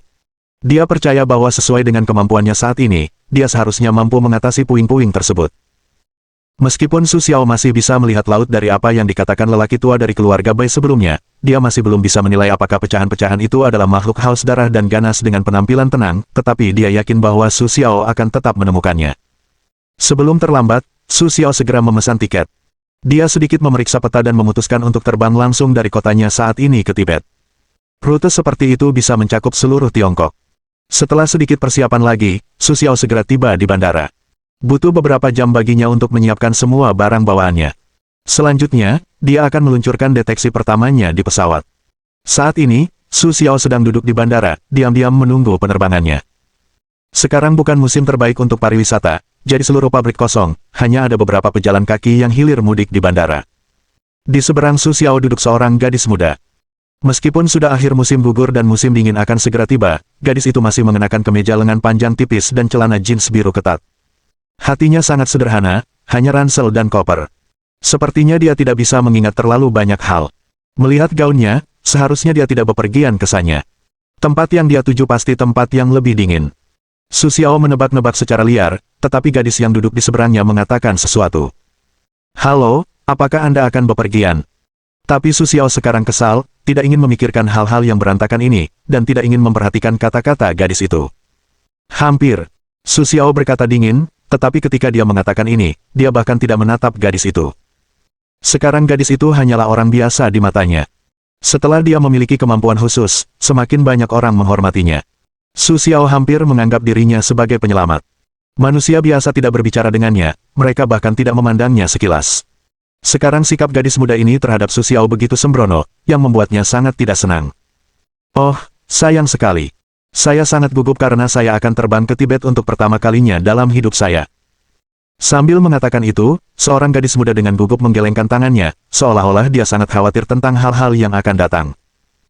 Meskipun Su Xiao jarang naik pesawat sebelumnya, dia tahu betul bahwa ketika dia pergi ke Tibet untuk pertama kalinya, dia tidak boleh naik pesawat, karena kenaikan ketinggian yang tiba-tiba akan membuat seseorang tidak mampu beradaptasi dengan reaksi ketinggian, dan mungkin terjadi keadaan darurat. Meskipun setiap pesawat dilengkapi dengan petugas darurat, tetapi reaksi ketinggian yang serius dapat berakibat fatal. Dan gadis muda ini, tidak hanya belum pernah naik pesawat, bahkan tidak memiliki pengetahuan dasar. Sebaiknya kau kembalikan tiketnya sekarang juga. Petik 2. Meskipun Su Xiao sangat kesal karena gadis itu meremehkannya, dia tetap mencoba berdebat dengan gadis itu. Melihat mata gadis itu yang bingung, Su menggelengkan kepalanya sambil tersenyum. Kamu tidak tahan reaksi ketinggian, kamu tidak akan selamat, dan aku tidak ingin melihatmu pingsan di pesawat seperti ini. Bagaimana dengan itu? Gadis itu membuka matanya dan menatap Su sambil tersenyum. Kamu bisa mengembalikan tiketmu sekarang, lalu melanjutkan perjalanan ke Tibet dengan kereta api. Itu akan lebih baik. Dengan kata-kata itu, Su Xiao menundukkan kepalanya dan tidak menatap gadis itu. Tapi gadis itu tampak kasihan. Saat dia tidak mendengarkan, dia sepertinya sedang memikirkan sesuatu. Baiklah guru, berapa lama waktu yang dibutuhkan untuk pergi ke Tibet dengan kereta api dari sini? Mungkin beberapa hari. Lagi pula, tidak ada jalur langsung di tempat ini. Agak merepotkan, kata Su sambil tersenyum. Tapi mendengar itu, gadis muda ini tidak bisa menahan diri untuk tidak mengerutkan kening. Tapi aku tidak punya banyak waktu di sini. Aku harus pergi ke Tibet secepatnya. Saat itu, dia tidak tahu mengapa. Tiba-tiba dia menatap Su dengan mata penuh harap dan tertawa. Kamu begitu percaya diri, pasti ada sesuatu yang istimewa, kan? Gadis itu berkata kepada Su Xiao dengan nada penuh harap. Bagaimana? Aku tidak punya cara khusus di sini. Jika kamu ingin terbang ke sana, kamu bisa menanggungnya sendiri. Pada saat itu, Su Xiao berdiri, mengambil barang bawaannya dan pergi ke ruang merokok. Dia tidak tahan lagi dengan pertanyaan-pertanyaan gadis itu yang terus-menerus. Dan pesawatnya akan segera tiba. Memikirkan perjalanannya ke Tibet yang akan datang, Su Xiao tidak hanya sedikit bersemangat. Meskipun dia telah mendengarkan orang lain tentang betapa menakjubkan dan indahnya Tibet sejak kecil, mendengarkan cerita orang lain dan pengalaman pribadi adalah dua hal yang berbeda. Dibandingkan dengan mendengarkan cerita orang lain, Su Xiao berharap dia bisa memiliki pengalaman pribadi. Dengan cepat mengambil barang bawaannya, melewati bea cukai, memeriksa bagasi, dan naik pesawat. Ketika Su Xiao duduk di kelas 1, dia merasa nyaman. Bab 756. Sebelum pesawat lepas landas, ia meminta pramugari untuk membawakannya sebotol anggur terbaik. Ia menarik botol anggur itu, menuangkannya ke dalam gelas, dan mengocoknya perlahan sambil memandang cairan jernih di dalam gelas. Ia mendekatkannya ke hidung dan mencium aromanya, seolah-olah ia seorang pria terhormat yang tahu cara mencicipi anggur. Anggur yang enak, anggur yang enak. Su Xiao tak kuasa menahan diri untuk berseru dalam hati. Kemudian ia meletakkan gelas dan mengambil botol di sampingnya. Ia mengocoknya perlahan di tangannya. Botol itu masih penuh. Meskipun Su Xiao tidak tahu di mana anggur itu dibuat, merek apa, dan berapa tahun ia menyimpannya, ia tetap bisa meminumnya. Su Xiao mengarahkan mulut botol langsung ke mulutnya dan mulai menuangkan anggur ke mulutnya dengan rakus. Tak lama kemudian, sebotol penuh anggur telah habis diminum oleh Su Xiao.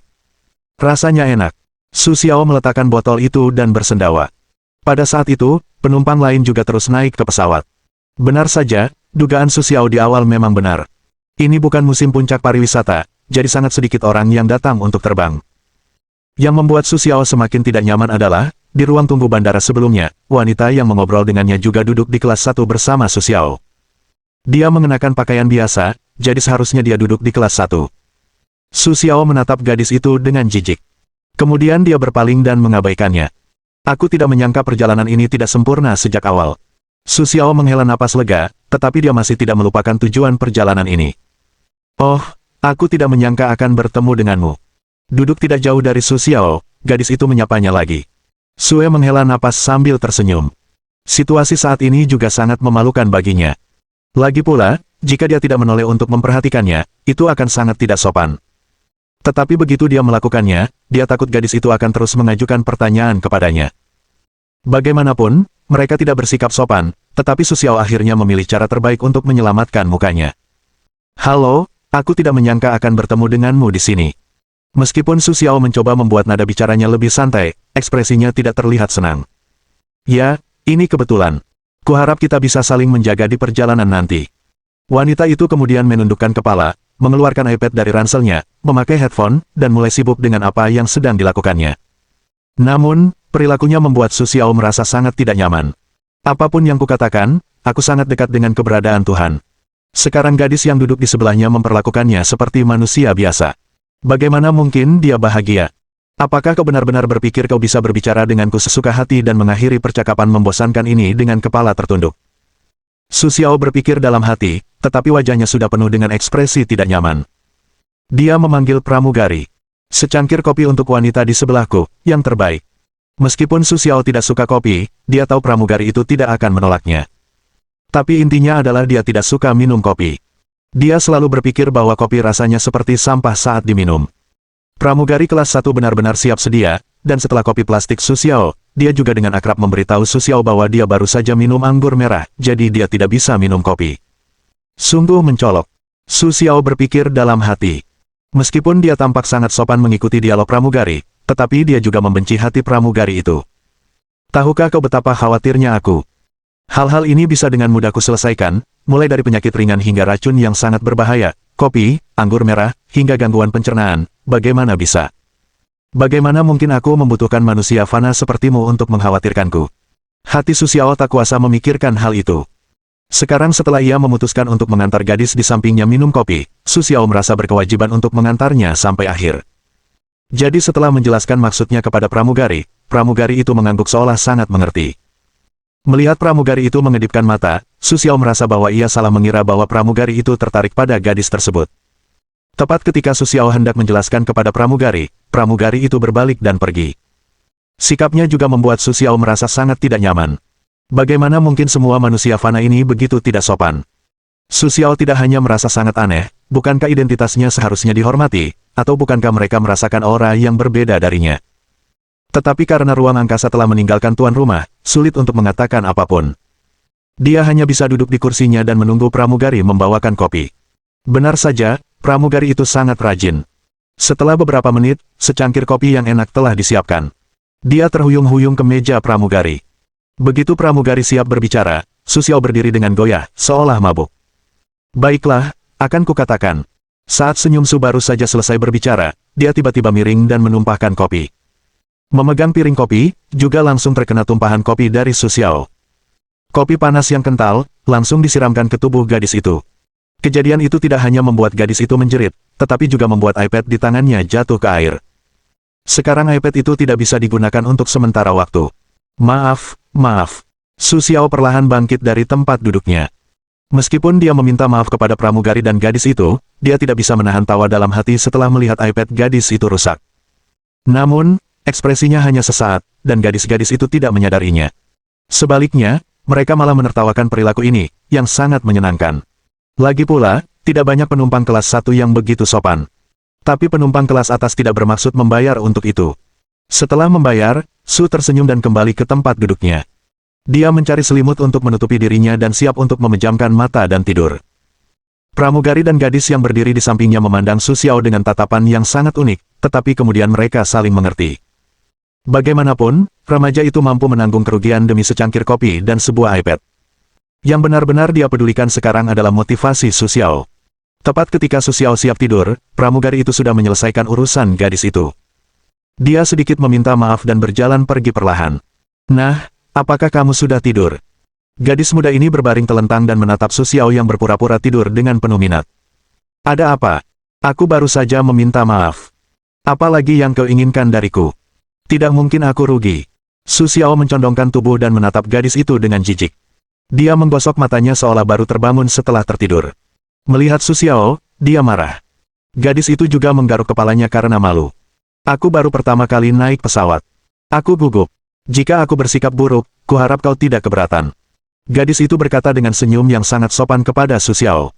Melihat nada bicara gadis muda itu yang sekarang lebih hormat, suasana hati Su Xiao juga sedikit mereda. Kenapa hanya kau yang ada di pesawat, dan keluargamu? Pertanyaan Su Xiao terdengar begitu santai, namun gadis itu tak kuasa menahan air mata yang menetes dari sudut matanya. Gambaran Su Xiao ini sungguh tak terduga. Lagi pula, dia tidak memarahinya. Mengapa dia menangis? Namun, gadis muda ini menangis karena ingin tetap hidup. Ternyata keluarganya memiliki penyakit aneh. Mereka tidak bisa melihat matahari. Begitu melihat matahari, kulit mereka akan mulai terbakar, dan suhu tubuh akan semakin tinggi. Lebih baik membakar seluruh tubuh hidup-hidup. Meskipun Su Xiao belum pernah mendengar mitos-mitos aneh di perkotaan ini, dia tetap tahu satu hal, yaitu, ketika Tuhan ingin menghakimi seseorang, dia juga membakarnya hidup-hidup. Jika dia bisa mengidap penyakit aneh ini, hanya bisa dikatakan bahwa orang tuanya pasti telah melakukan kejahatan ketika mereka masih muda. Sungguh mengerikan, kata Su sambil tersenyum, menatap gadis itu dengan matanya. Sekarang orang tuamu mengidap penyakit aneh ini, apa maksudmu pergi sendirian dan terbang keliling tanpa dia? Gadis itu menggelengkan kepalanya tak berdaya. Sejak keluargaku terkena penyakit aneh ini, aku telah berkeliling Tiongkok, mencoba menemukan resep untuk menyembuhkan mereka. Gadis itu berkata dengan sangat tak berdaya. Meskipun keluargaku tidak kekurangan uang sama sekali, aku selalu merasa ada sesuatu yang hilang ketika kehilangan dua kerabat. Pada saat ini, gadis itu tiba-tiba mengangkat kepalanya, menatap Su dengan penuh harap, dan berkata sambil tersenyum. Aku tidak percaya bahwa aku tidak dapat menemukan obat untuk menyembuhkan penyakit orang tuaku setelah berada di Tiongkok selama 5.000 tahun. Melihat tatapan matanya yang teguh, Su Xiao tak kuasa menahan rasa haru. Aku tidak menyangka gadis itu memiliki bayangannya sendiri ketika masih muda, sehingga Su Xiao merasa lebih baik, dan gadis di sini bukan lagi wanita tua cerewet dalam pikirannya. Jadi apa hubungannya dengan kepergianmu ke Tibet? Su tersenyum masih sangat tidak mengerti maksud pertanyaan itu. Kau tidak mengerti itu, kata gadis itu. Secara misterius, sambil mengatakan bahwa dia mengedipkan mata pada babi itu, meskipun tindakan ini akan membuat Su Xiao salah mengira gadis itu sedang merayunya. Apakah kau tahu bahwa ada seorang biksu terkemuka di Tibet? Su Xiao belum pernah mendengar atau memahami apapun tentang Tibet, dan tentu saja tidak mengerti apa yang disebut siswi SMA itu. Aku selalu berpikir bahwa hal-hal ini adalah penipuan. Pada akhirnya, kau hanya ingin mengundang seorang penipu untuk menjadi penyakit orang tuamu. Citra gadis ini, yang telah terbentuk di benak masyarakat umum, hancur lagi. Aku tidak menyangka bahwa setelah sekian lama, gadis-gadis ini masih begitu munafik. Ada apa? Su Xiao bertanya pada dirinya sendiri dalam hati, tetapi dia tetap harus berbicara dengan gadis itu. Bab 757. Penerbangan Su Xiao bisa dibilang perjalanan panjang, hampir melintasi seluruh Tiongkok, tetapi pertanyaan gadis itu membuat Su Xiao merasa sangat kesal. Dan karena ingin menunjukkan sisi sopan santunnya, ia harus berbicara. Sebenarnya, biksu Tibet itu sangat hebat, kata gadis itu penuh harap. Kudengar dia bisa tiba-tiba menciptakan embusan angin di tanah datar, dan mengendalikan cuaca dan curah hujan. Terlebih lagi, penduduk setempat akan mendatanginya untuk mengobati penyakit serius dan aneh. Menurutmu bagaimana dia akan mengobatinya? Mendengar kata-kata gadis itu, Su Xiao merasa bahwa dia sangat ahli dalam hal itu. Dia juga banyak mendengar tentang pengobatan tradisional yang menggunakan ramuan di sungai dan danau. Dengan abu atau air, tanya Su Xiao dengan sinis. Tidak, sama sekali tidak. Sebenarnya, hanya dengan mencelupkan ranting bunga ke dalam sedikit air, mengaduknya di dalam air, lalu membiarkan orang itu meminumnya, dan penyakitnya akan sembuh. Su Xiao terkekeh dan mengerutkan bibir. Metode ini sebenarnya mirip dengan yang biasa digunakan oleh penipu. Meskipun dia belum pernah ke Tibet, dia juga tahu bahwa ada banyak orang di Tibet yang menggunakan kedok ini untuk menipu dan menculik. Namun, gadis itu mungkin saja bergegas ke dokter ketika orang tuanya sakit parah. Sekarang dia berada di pesawat, tidak ada yang perlu dikatakan. Kalau begitu, semoga beruntung. Dengan senyum dingin, Su menoleh dan mengabaikannya. Terima kasih. Melihat suasana obrolan yang sedikit canggung, gadis itu tidak tahu harus berkata apa, jadi dia hanya menutup matanya. Sistem. Su Xiao berkata dalam hatinya. Baiklah. Mendengar respons sistem, Su Xiaoshu menghela napas lega. Sekarang mulai pencarian skala besar, cari kota-kota di sepanjang jalan, dan kirimkan saya informasi tentang puing-puingnya. Mendapatkan perintah untuk memulai pencarian. Tapi Su Xiao berada di ketinggian. Tidak mudah melakukan pencarian skala besar di ketinggian seperti itu. Jika pesawat sedang terbang sekarang, dan ketinggian mulai meningkat, Su Xiao sedikit tidak nyaman. Dia menutup matanya dan menahan diri dalam diam, sebuah kejutan di benaknya. Dia sekarang mencari-cari seperti radar besar. Lokasi fragmen dan fragmen lainnya dikirim ke Su Xiao. Dia tidak bisa menahan tawa dalam hati. Bagus. Bagus.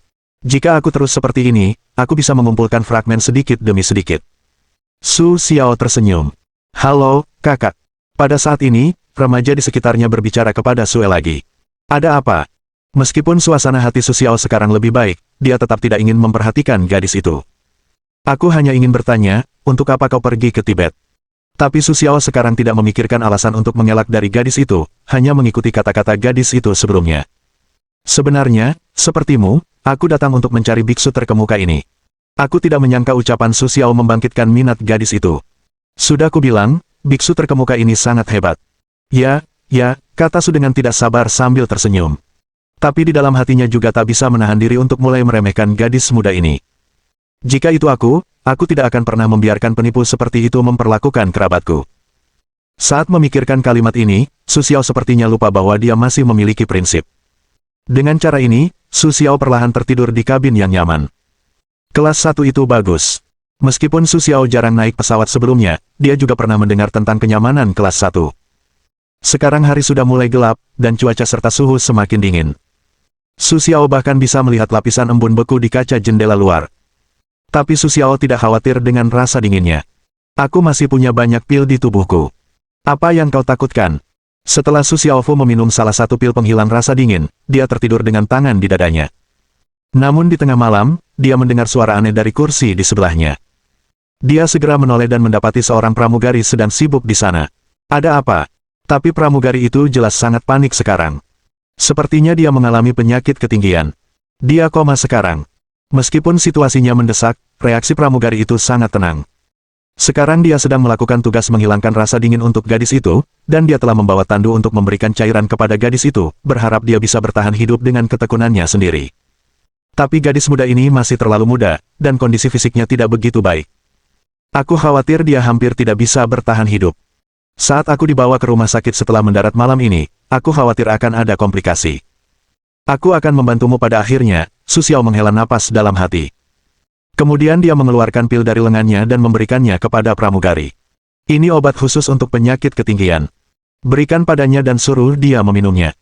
Pramugari itu menatap Su dan tertawa ragu-ragu. Aku khawatir dia berbohong. Kenapa kau tidak percaya? Su Xiao menggelengkan kepalanya, memecah pil itu menjadi dua bagian, dan menelan setengahnya lagi dengan anggur. Begini, tidak apa-apa, tapi kalau kau menghabiskannya seperti ini, sebentar lagi gadis itu akan punya urusan. Kalau pertanggungjawabannya datang, itu tidak akan mudah bagimu, kan? Pramugari itu tampak sedang berpikir. Setelah beberapa saat, ia sepertinya mengambil keputusan. Ia memasukkan pil itu ke mulut gadis itu, mencampurnya dengan air mendidih, dan membiarkannya menelannya. Benar saja, tak lama kemudian gadis itu terbebas dari reaksi ketinggian dan perlahan membuka matanya. Aku bilang, obatku sangat berguna. Setelah Su Xiao menyelesaikan kalimat ini, gadis itu tidak menatap mereka lagi. Sebaliknya, ia menutup matanya dan terus tidur. Meskipun gadis itu ingin berterima kasih banyak kepada Su Xiao sekarang, ia tidak menatapnya dengan baik sejak awal. Ia berpikir bahwa ia mungkin akan mengganggu Su Xiao, jadi ia tidak berbicara lagi, hanya beristirahat di kursinya. Setelah penerbangan seharian semalam, Su Xiao dan rombongannya akhirnya tiba di Tibet. Setelah turun dari pesawat, Su Xiao tidak hanya terkejut dengan bandara yang sangat besar. Dia selalu berpikir bahwa Tibet masih merupakan daerah yang belum beradab, tetapi dia tidak menyangka bahwa setelah beberapa tahun pembangunan, Tibet juga telah dibangun dengan baik. Arus wisatawan yang stabil datang ke sini setiap tahun, membawa keuntungan besar bagi Tibet. Berbagai produk dan komoditas lokal juga diekspor ke daratan Tiongkok. Su Xiao sudah lama ingin mencicipi teh mentega lokal di Tibet. Setelah turun dari pesawat, dia siap mengambil bagasinya dan pergi dari sini. Tunggu sebentar. Saat itu, suara seperti lonceng perak terdengar dari Su Xiao. Itu gadis itu lagi.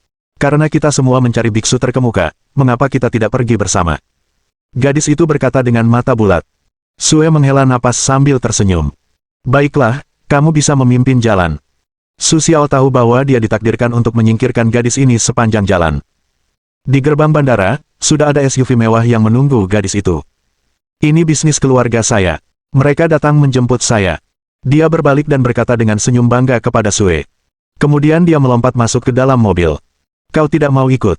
Ia menjulurkan kepalanya keluar jendela dan menatap Sue dengan penuh harap sambil tersenyum. Ayo, kita pergi. Su Xiao pun dengan pasrah masuk ke dalam mobil. Tak lama kemudian mobil pun menyala dan melaju. Saat tiba di Tibet, Su Xiao masih merasa sedikit tidak nyaman. Meskipun ia sudah meminum pil penghilang flu, ia tetap harus mengenakan beberapa pakaian tebal. Duduk di depan gadis itu sudah lama terasa dingin dengan mulut lawan bicaranya yang mengeluarkan gas panas. Sopirnya adalah seorang wanita parubaya. Tampaknya dia adalah karyawan lama di perusahaannya. Dia sudah lama ditempatkan di Tibet. Wajahnya merah dan penuh embun beku. Apakah pria ini temanmu? Sopir itu juga bertanya dengan penasaran. Ya, dia ingin bertemu dengan biksu terkemuka seperti saya. Gadis itu berkata sambil menatap Su Xiao, seolah-olah dia mulai memiliki perasaan baik terhadap Su Xiao. Oh, dia menyelamatkan nyawaku di pesawat. Meskipun orang ini adalah karyawan perusahaan gadis muda ini juga tampak berbicara dengan sangat ramah kepada kerabatnya. Sudah aku bilang sebelumnya bahwa lebih baik naik kereta ke Tibet. Aku tidak menyangka gadis itu begitu keras kepala. Tampaknya Su Xiao bukanlah orang pertama yang membujuknya untuk naik kereta. Tapi dia tampaknya bertekad untuk menemukan obat untuk menyelamatkan orang tuanya sendiri. Apa pekerjaanmu di perusahaan itu? Su Xiao tidak ingin memperhatikan gadis itu sekarang. Sebaliknya, dia bertanya tentang pria parubaya yang sedang mengemudi. Sebenarnya, perusahaan kami memproduksi obat-obatan, terutama beberapa bahan obat berharga dari Tibet. Setelah melalui proses awal, bahan obat dari Tibet diangkut ke daratan untuk diproses lebih lanjut, kemudian dikemas dan dijual di daratan. Melihat bahwa gadis itu juga melakukan hal-hal yang berkaitan dengan obat-obatan seperti dirinya, Su Xiao merasa kagum. Seperti yang diharapkan, para pahlawan memiliki pendapat yang berbeda. Saat ini permintaan akan bahan obat berharga di daratan jauh dari cukup, dan negara kita memasuki tahap penuaan, sehingga permintaan akan bahan obat dan obat-obatan berharga hanya akan meningkat, bukan menurun. Jadi sepertinya ini juga merupakan peluang bisnis. Su Xiao dengan lembut bertanya-tanya. Mengapa dia tidak berpikir bahwa dia bisa datang ke Tibet untuk membuat bahan obat sebelumnya? Tapi Tuan sedang sakit parah. Seberapapun bagusnya obat yang kita dapatkan dari Tibet, kita tidak bisa menyembuhkannya. Ketika pria parubaya itu mengatakan ini, dia tidak bisa menahan diri untuk menghela napas. Tidak masalah. Aku di sini, jadi pasti ada jalan keluarnya. Bahkan pada titik ini, gadis itu masih berbicara dengan nada penuh harapan. Ya, aku juga percaya padamu, Nona. Mendengar itu, Su Xiao semakin terkejut. Apakah yang disebut Gao Sheng ini benar-benar ada, dan apakah dia benar-benar memiliki keahlian khusus? Su Xiao semakin curiga. Siapa namanya? Atau nama Prancisnya? Tapi gadis itu menggelengkan kepalanya. Tidak, dia bilang keluarganya tidak terkenal karena nama hukumnya, tetapi karena jasa dan kebajikannya. Dia tidak layak menyandang nama hukum karena belum mencapai prestasi dan kebajikannya. Mendengar itu, Su Xiao merasa sangat aneh. Biksu terkemuka macam apa dia ini? Bab 758. Dalam perjalanan pulang, setelah berbincang-bincang, Su Xiao mengetahui bahwa nama gadis itu adalah Zhang Xiaofeng, dan orang yang mengemudi di sebelahnya bukan hanya mantan karyawan perusahaan mereka, tetapi juga sopir dan pengawal. Nama Zhang Xiaofeng jarang disebut, tetapi sering dipanggil Lao Liu. Namun, Zhang Xiaofeng dan Lao Liu adalah atasan dan bawahan, hubungan antara atasan dan karyawan. Tetapi dari ucapan dan perbuatan mereka, Su Xiao hampir tidak melihat bahwa mereka benar-benar memiliki hubungan seperti itu, karena mereka sedekat keluarga. Kalau begitu, mari kita cari tempat yang lebih baik untuk beristirahat dulu, Nona. Saran Lao Liu saat itu. Lihat saja, sudah larut malam. Awalnya, aku ingin keluar dan jalan-jalan, jadi Zhang Xiaofeng terpaksa menyerah. Sekarang sepertinya itu satu-satunya cara. Zhang Xiaofeng menghela napas dan tampak sangat menyesal. Tetapi Su Xiao tidak keberatan. Lagi pula, dia bukan orang yang suka nongkrong. Selain itu, tujuan kunjungannya hanyalah untuk mendeteksi puing-puing lain yang tersebar di seluruh negeri, dan menemukannya, agar ia dapat membuat tungku alkimia sintetisnya sendiri yang sukses. Melihat keramaian pejalan kaki di jalan, Su Xiao tidak bisa tidak merasa betapa gigihnya orang-orang yang tinggal di sini perlu beradaptasi dengan lingkungan seperti ini. Banyak wisatawan daratan Tiongkok mengalami berbagai reaksi ketinggian ketika pertama kali tiba di Tibet. Itu karena mereka tiba-tiba datang dari tempat dengan dataran rendah ke tempat dengan dataran tinggi. Oksigen relatif langka, mengakibatkan kekurangan oksigen yang tajam dalam tubuh manusia. Butuh waktu cukup lama untuk beradaptasi dengan hal ini. Untungnya, Su Xiao mengonsumsi obat yang serupa, yang membuat Zhang Xiaofeng hampir tidak perlu repot. Sekarang sudah larut malam, sangat penting untuk mencari tempat tinggal. Untungnya, ini bukan musim puncak pariwisata, jadi masih banyak kamar kosong di hotel, dan saat ini sudah gelap. Lao Liu dengan terampil berbelok ke kiri dan kanan dan berhasil masuk ke Hotel Bintang 5. Hotel Bintang 5 ini dilengkapi dengan tempat parkir, yang sangat nyaman untuk parkir. Ketika Su Xiao dan rombongannya keluar, ia mendongak dan mendapati bahwa Hotel Bintang 5 itu tampak tidak berbeda dari kebanyakan Hotel Bintang 5 lainnya di luar, bahkan sangat mewah. Su Xiao baru saja merasakan betapa kuatnya vitalitas tempat ini, tak disangka dapat memancarkan aura yang luar biasa. Ayo pergi. Zhang Xiaofeng keluar dari mobil. Ketika ia melihat Zhang Xiaofeng berdiri di tempat yang sama, ia tampak sangat senang. Saat dia membuang sampah, dia melompat ke depan. Inilah salah satu alasan mengapa Su Xiao masih bingung. Dia tidak tahu mengapa anak muda seusianya begitu energik. Meskipun Su Xiao merasa sangat enggan, dia tetap berusaha maju perlahan, menikmati pemandangan di sepanjang jalan. Halo, ada berapa orang? Berbagai macam papan nama ditempel di sekitar bar hotel, dengan 3 jenis tulisan dalam bahasa Mandarin, Tibet, dan Inggris, yang terlihat sangat akrab. 1, tidak, 2. Zhang Xiaofeng takut dia salah bicara, jadi dia segera mengoreksinya. Melihat ekspresi malu Zhang Xiaofeng, bahkan karyawan hotel di depan bar pun tak kuasa menahan tawa. Tidak apa-apa. Pelan-pelan, ada berapa orang? 2 orang, 2 kamar bagus, terima kasih. Su tersenyum ringan, dengan cekatan mengeluarkan kartu identitas dari dompetnya. Ya, sebentar saja. Saat itu, Lao Liu sudah memarkir mobilnya. Dia berjalan perlahan melewati pintu depan. Lao Liu, cepat, aku lupa dompetku. Saat itu, Zhang Xiaofeng tiba-tiba berbalik dan berkata kepada Lao Liu. Ah, kau selalu begitu. Meskipun kata-kata Lao Liu bernada menyalahkan, wajahnya penuh kelembutan. Hubungan mereka tidak seperti hubungan antara karyawan dan atasan. Lebih seperti hubungan keluarga. Zhang Xiaofeng juga malu dan menggaruk kepalanya, lalu tidak banyak bicara. Lao Liu dengan cekatan mengeluarkan kartu kreditnya dan mulai membantu Zhang Xiaofeng dan dirinya membayar akomodasi hotel. Aku tahu kau akan tinggal di sini lama, tapi kuharap kau bisa segera kembali. Bagaimanapun, bisnis keluarga kita di sini masih membutuhkanmu, dan kau perlu kembali sendiri. Lao Liu berkata kepada Zhang Xiaofeng. Baiklah, aku mengerti. Kapan kau jadi begitu banyak bicara? Sekarang Zhang Xiaofeng tidak terlihat seperti pewaris yang akan mewarisi bisnis keluarga, tetapi lebih seperti gadis kecil yang tidak mau mengerjakan pekerjaan rumahnya. Lao Liu menghela napas, berbalik, dan berjalan menjauh dari pintu. Sebelum pergi, Lao Liu tidak lupa menoleh ke belakang dan memperhatikan Su Xiaoliang dengan saksama. Petik 2. Aku sudah banyak bicara denganmu di sepanjang jalan. Aku bisa melihat bahwa kau adalah orang yang cakap. Kuharap selama nona muda mencari obat untuk mengatasi penyakit serius orang tuanya, kau bisa menemaninya, melindunginya, dan membantunya, kata Lao Liu sambil mengeluarkan kartu bank dari sakunya. Ini 500.000 yuan. Kamu ambil dulu. Saat ibu negara kembali, aku akan memberikan 500.000 yuan lagi. 1 juta yuan ini uangmu. Meskipun itu uang, sikap Lao Liu sangat tulus, sama sekali tidak sombong. Baiklah, sekarang setelah kamu mengatakan itu, aku tidak punya apa-apa lagi. Melihat sikap Lao Liu yang begitu tulus, Su Xiaomen kau setuju untuk turun, kamu dulu pelan-pelan, ambil kartu banknya dulu. Terima kasih. Lao Liu sangat sopan dan sedikit frustrasi, setelah membungkuk, kepalanya tidak menoleh ke belakang untuk pergi. Sepertinya dia takut untuk menoleh dan tidak ingin pergi lagi. Su Xiao berbalik dan melihat ekspresi polos Zhang Xiaofeng. Dia sedang berbicara dengan pelayan bar. Dia sangat naif, ceria, dan bisa mengobrol dengan sangat baik. Dia sangat menyenangkan. Tapi siapa yang tahu apa yang dia bawa di belakangnya? Mungkin itu sesuatu yang sangat penting. Su Xiao perlahan mulai memahami keadaan pikiran Lao Liu. Ayo pergi. Setelah melihat Su Xiao mengobrol dengan Lao Liu, Su Xiao kembali menariknya dan menyeretnya ke arah lift saat mereka keluar. Bisakah kau melakukan sesuatu tanpa bicara dan bersikap sopan? Senyum Su Xiao kali ini sangat pasrah.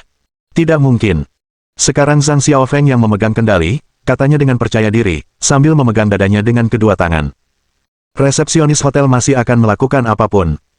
Kamar Su Xiao dan Zhang Xiaofeng terletak di lantai atas hotel, sehingga meskipun mereka tidak bisa tidur di malam hari, mereka masih bisa naik ke atap dan menikmati pemandangan malam di sekitarnya.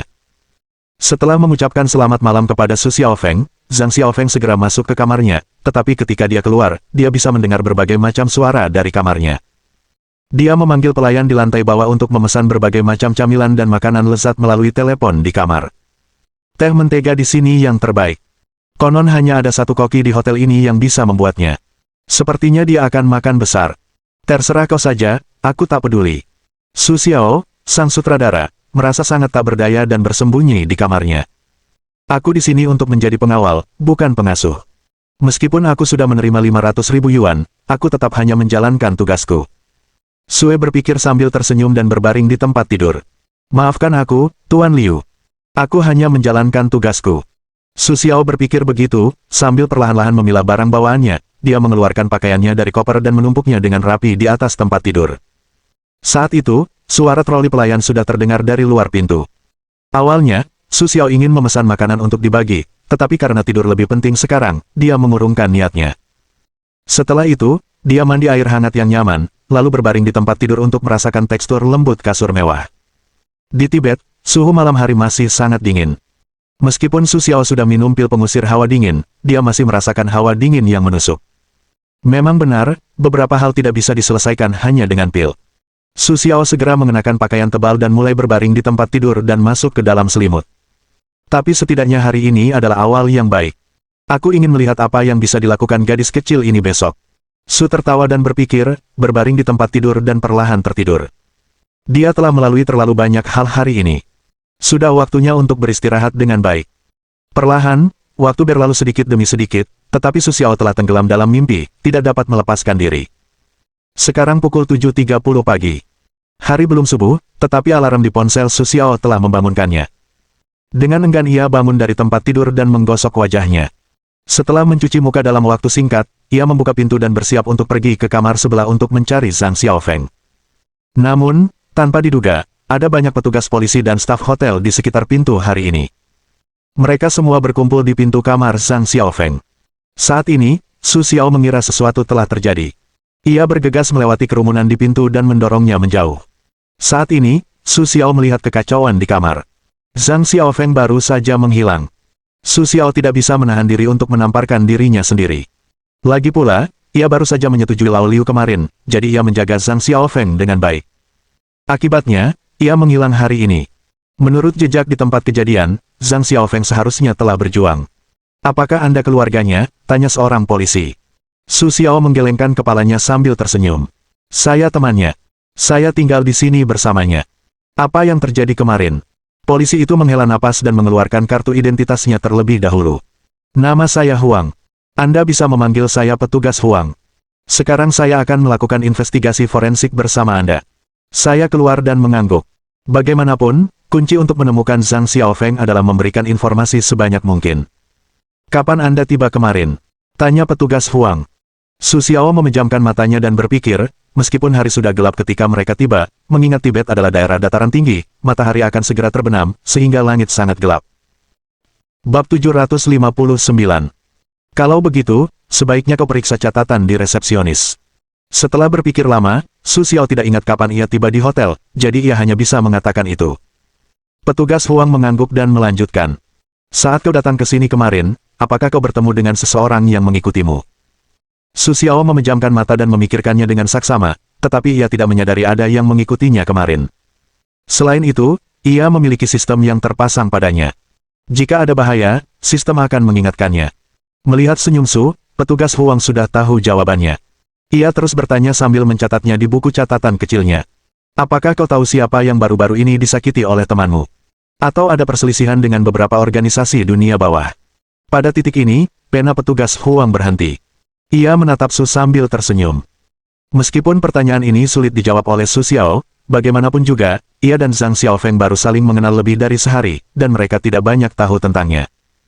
Menurutnya, mereka terlibat dalam bisnis keluarga, bertanggung jawab menanam dan mengumpulkan bahan obat berharga serta melakukan pengolahan awal di Tibet, kemudian mengangkutnya ke pedalaman untuk dijual. Dan berdasarkan cara pengeluarannya, keluarganya pasti sangat kaya. Sebagai perusahaan grup besar, dia akan kurang lebih dihalangi dan diancam oleh kekuatan jahat. Ini adalah hal yang biasa. Jadi Su Xiao masih tidak tahu bagaimana menjawab pertanyaan ini. Sue menggelengkan kepalanya sambil tersenyum. Aku tidak tahu. Petugas Huang menghela napas. Dia pusing. Berdasarkan petunjuk yang dimiliki petugas Huang sekarang dan jejak di tempat kejadian perkara, itu tidak cukup untuk mengetahui siapa pembunuhnya. Dan karena waktu serangan terjadi di malam hari, meskipun ada kamera pengawas, rekamannya tidak jelas dan gelap. Namun, berdasarkan situasi rekaman kamera, pria yang merampok Zhang Xiaofeng seharusnya adalah pria tinggi dengan pikiran yang hati-hati. Sebelum beraksi, dia menutupi wajahnya dengan masker dan kacamata hitam serta mengenakan pakaian sederhana. Pada dasarnya, itu dapat dikesampingkan karena warna kulit atau uang. Jelas, kita sudah siap. Ini adalah penculikan yang terorganisir dan direncanakan. Bagaimanapun, terima kasih atas bantuan Anda. Jika Anda ingin memikirkan petunjuk lain, silakan hubungi saya sesegera mungkin. Petunjuk sekecil apapun akan sangat membantu kami dalam menyelesaikan kasus ini. Kata petugas polisi Huang sambil menyalin nomor ponselnya ke kertas dan merobeknya untuk Su Xiao. Ini nomor ponsel saya. Silakan hubungi saya jika Anda memiliki sesuatu atau petunjuk apapun. Sue mengangguk sambil tersenyum dan menerima catatan itu dalam diam. Mungkin dia terlalu mengantuk semalam, atau terlalu mengantuk. Su Xiao lupa bahwa ada sistem di dalam dirinya. Jika pada akhirnya membiarkan polisi menyelamatkan Zhang Xiaofeng, maka janji pertamanya tidak dapat dipenuhi. Su Xiao sangat jelas, dia harus mengandalkan kemampuannya untuk menyelamatkan Zhang Xiaofeng agar dianggap telah memenuhi janjinya kepada Lao Liu. Saat ini, kerumunan di sekitar juga perlahan bubar. Lagi pula, mereka hanya datang untuk melihat keramaian di awal, tetapi mereka tetap harus kembali ke pekerjaan mereka. Hanya ada beberapa polisi yang tersisa di tempat kejadian, dan Sue tertawa. Karena sekarang hanya ada sedikit orang, Su Xiao segera memulai sistem. Sistem, bantu saya mencari jejak mencurigakan di sekitar sini, dan bantu saya memeriksa kamar tidur Zhang Xiaofeng kali ini untuk melihat petunjuk apa yang ada. Su Xiao beruntung hari ini. Semua yang ada di sistem berjalan normal. Sistem mulai membantu Su Xiao memindai segala sesuatu di sekitarnya dan mendapatkan informasi yang berguna. Saat ini, Su Xiao juga ingat apakah sistem sudah lama tidak mengatur tugas atau undian untuknya. Sistem memulai layanan undian. Su Xiao berkata dengan penuh harap. Kesalahan modul undian. Ini sekali lagi menempatkan Su Xiao di posisi terbawah. Jika tidak, undian beruntung, Su Xiao akan kesulitan meningkatkan kekuatannya. Dengan cara ini, Su Xiao hanya bisa mengandalkan kemampuannya sendiri untuk menghadapi hal-hal di depannya. Hasil pemindaian menunjukkan bahwa ada banyak jejak kaki yang tidak signifikan di tanah. Alasannya adalah ketika penculik lain memasuki kamar tidur Zhang Xiaofeng, dia mengikat beberapa kantong plastik ke kakinya untuk menutupi jejak kakinya. Selain itu, Zhang Xiaofeng dalam keadaan tidak sadar ketika dia ditangkap. Meskipun dia berusaha sekuat tenaga untuk melawan, tetapi hal itu justru kontraproduktif, dan justru karena upaya Zhang Xiaofeng untuk melawan, semua barang di kamarnya berantakan, yang semakin menutupi petunjuk sebenarnya. Ada juga banyak makanan yang dipanggil oleh Zhang Xiaofeng tadi malam. Ada beberapa masalah di dalamnya. Terutama di dalam teko-tegi itu, tampaknya beberapa orang telah menambahkan narkotika dan hipnotis. Tampaknya penculikan mereka bukan atas inisiatif mereka sendiri, dan ada orang dalam di hotel tersebut. Mereka sepertinya sangat mengenal Zhang Xiaofeng. Mereka sepertinya sudah lama tahu bahwa dia pasti akan makan dan minum di hotel, jadi mereka menyiapkan jebakan dan menunggu Zhang Xiaofeng melompat turun. Setelah mengetahui semua informasi ini, Su Xiao berbalik dan meninggalkan jejak kaki yang terdeteksi oleh sistem. Selangkah demi selangkah, dia mengikuti rute pelarian para penculik. Meskipun sekarang dia sendirian, dia masih memegang telepon petugas Huang di tangannya. Jika dia menemui sesuatu yang tidak dapat dia tangani, dia juga dapat langsung meminta bantuan petugas Huang. Su tersenyum perlahan mengikuti jejak kaki, sekarang seluruh koridor hanya dipenuhi oleh satu orang, hanya jejak kakinya, yang perlahan bergema di koridor. Jika perlu menemukan geng ini, para penculik yang menculik Zhang Xiaofeng, hal yang paling mendesak adalah menemukan orang dalam mereka di hotel. Su Xiao mengikuti jejaknya sampai ke dapur hotel. Meskipun dapur sudah agak sepi, masih banyak orang di sana. Sistem, bantu saya menemukan orang dalam para penculik. Su berkata dingin sambil tersenyum. Sistem mulai berjalan, mencari dengan cepat. Tak lama kemudian, fokus utama tertuju pada seorang pria parubaya di Mediterania. Sekarang dia sedang berbicara dengan beberapa rekannya seolah-olah tidak terjadi apa-apa. Jika Anda mulai bekerja di dapur belakang, Anda tidak bisa melakukannya. Su Xiao tidak bisa melakukannya sampai beberapa orang pergi dari sini, karena Su Xiao tahu betul cara apa yang ingin dia gunakan untuk memaksa informasi keluar. Benar saja, setelah beberapa saat, pria Mediterania itu meninggalkan dapur dan berbalik ke pintu belakang, siap untuk merokok di belakang. Ini adalah kesempatan sekali seumur hidup. Melihat pria itu meninggalkan dapur, Su Xiao mengikutinya dengan tenang. Setelah meninggalkan dapur, wajah pria itu menunjukkan ekspresi panik. Dia jelas tahu apa yang dia lakukan di malam hari, dan begitu banyak polisi datang pagi-pagi sekali sehingga dia tahu dia dalam bahaya. Tetapi dengan kakinya di atas tulang, jika dia langsung pergi, dia mungkin akan menjadi tersangka penting. Begitu dia tertangkap, kaki tangannya akan ditangkap bersama. Jadi sekarang, meskipun dia enggan, dia harus tetap berada di toko minuman keras dan terus berpura-pura bahwa tidak terjadi apa-apa. Tapi dia bisa menipu semua orang di sekitarnya, tetapi dia tidak bisa menipu Su Xiao. Kakak, bagaimana dengan merokok? Su Xiao melewati dapur belakang, melewati pintu belakang, dan berjalan perlahan ke arah pria Mediterania itu. Tempat ini awalnya digunakan sebagai gudang untuk membeli barang, tetapi arus penumpang belakangan ini tidak banyak, jadi barang yang masuk juga tidak banyak, sehingga wajar jika tidak banyak orang di sini. Sekarang hanya Su Xiao dan Mediterranean yang berdiri di sini, yang merupakan tempat yang sangat baik bagi Su Xiao untuk menginterogasi. Pria Mediterranean ini, setelah melihat pakaian Su Xiao, merasa sedikit lega, karena Su Xiao tidak terlihat seperti polisi. Ya, sebatang rokok. Mau. Sue mengangguk sambil tersenyum dan mengambil sebatang rokok dari pria Mediterranean. Kedua orang itu seperti dua orang tua yang bersandar di sudut, dengan terampil menyalakan rokok, dan mulai membicarakan beberapa hal. Sudah berapa lama Anda di sini? Su Xiao menoleh dan bertanya. Pria di lantai itu menatap langit-langit dan lantai, seolah sedang memikirkan sesuatu. Sudah lebih dari 20 tahun. Pria itu berkata dengan pasrah, sambil menghela napas, seolah-olah waktu tidak pernah meninggalkan siapapun.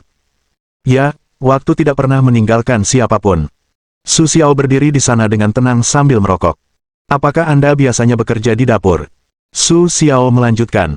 Pria Mediterania itu mengangguk. Saya sudah melakukan ini selama lebih dari 20 tahun. Dari awal, saya bekerja sebagai pembantu rumah tangga, lalu menjadi koki saat ini. Meskipun penghasilan saya sekarang lebih baik, saya selalu merasa ada sesuatu yang kurang. Mendengar kata-kata pria itu, Su tersenyum, tetapi senyum yang sangat aneh. Hidup terasa kurang seru, iya. Tetapi setelah mendengar ini, wajah pria Mediterania itu berubah, seolah-olah dia mengerti apa yang dikatakan Su Xiao. Apa yang kau katakan? Melihat pria ini masih berpura-pura bodoh, Su Xiao hanya bisa mengulangi kata-katanya lagi tanpa daya. Hidup terasa kurang seru, iya. Kali ini, Su tersenyum dan menatap pria itu. Ya, tapi saya tidak bisa menahannya. Saya sudah melewati usia mengejar keseruan. Sekarang yang saya inginkan hanyalah stabilitas. Meskipun pria itu memiliki penjelasan yang masuk akal, matanya tidak berani menatap Su dan tersenyum. Siapapun yang memiliki mata dapat melihat bahwa ada hantu di hatinya. Apa yang kau lakukan semalam? Bab 760. Su Xiao menarik napas dalam-dalam menghisap asap dan menghembuskannya dengan tebal. Yah, aku tidak tahu.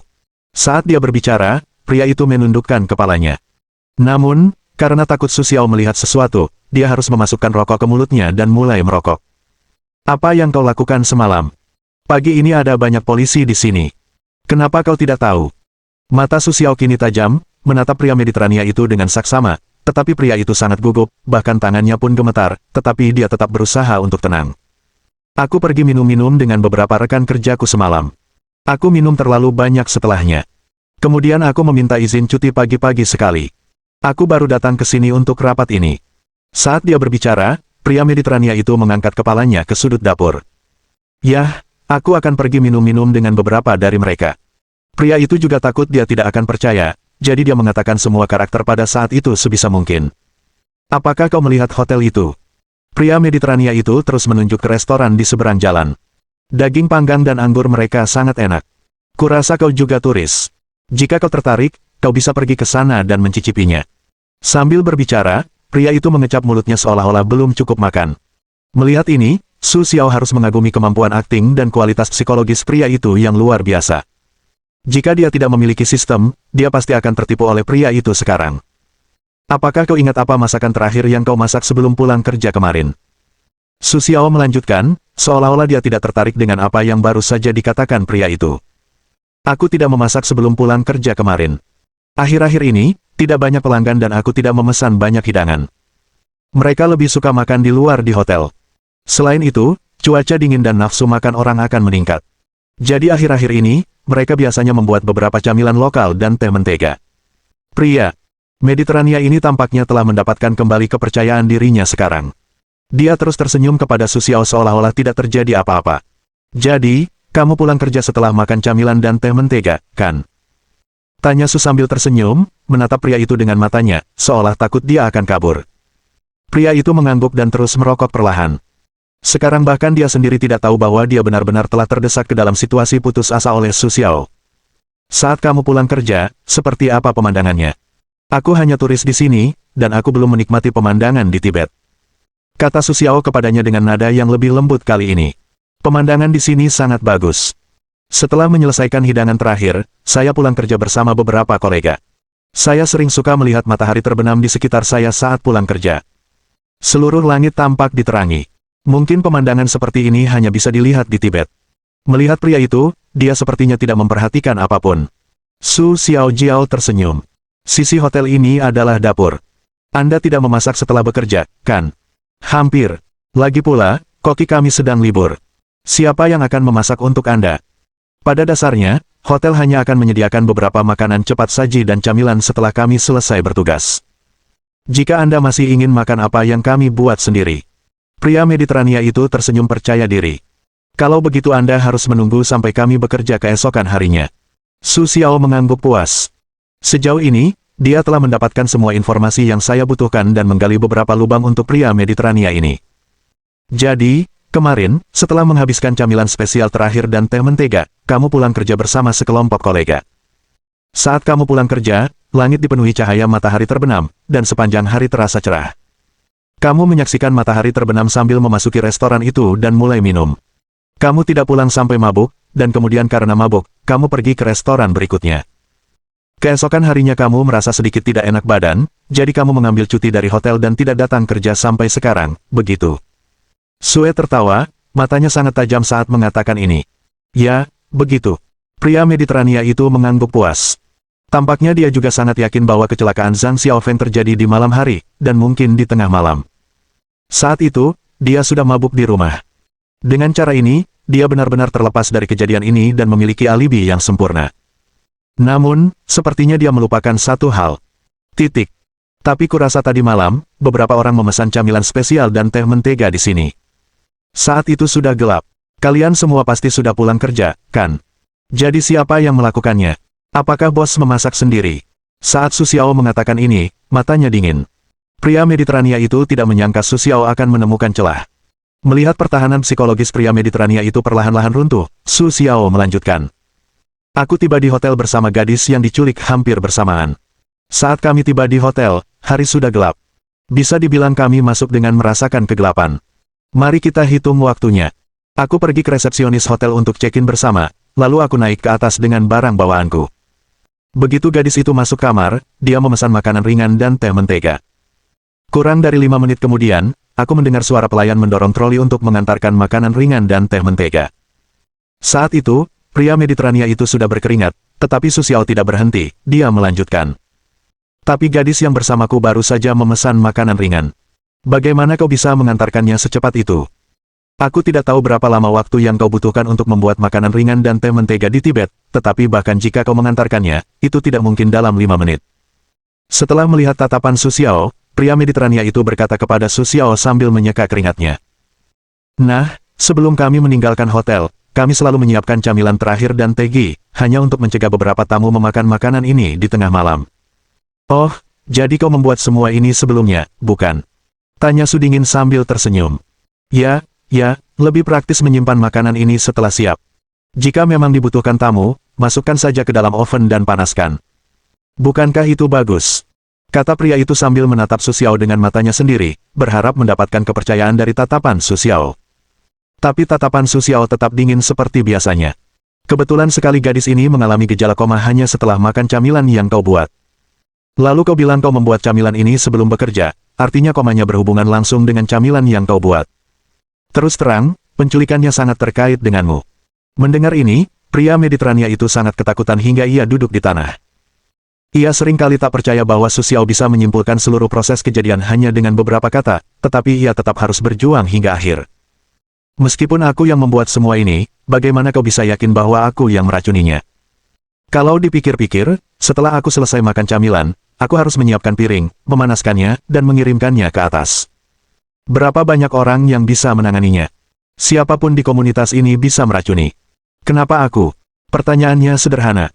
Kata Su Dingin sambil tersenyum.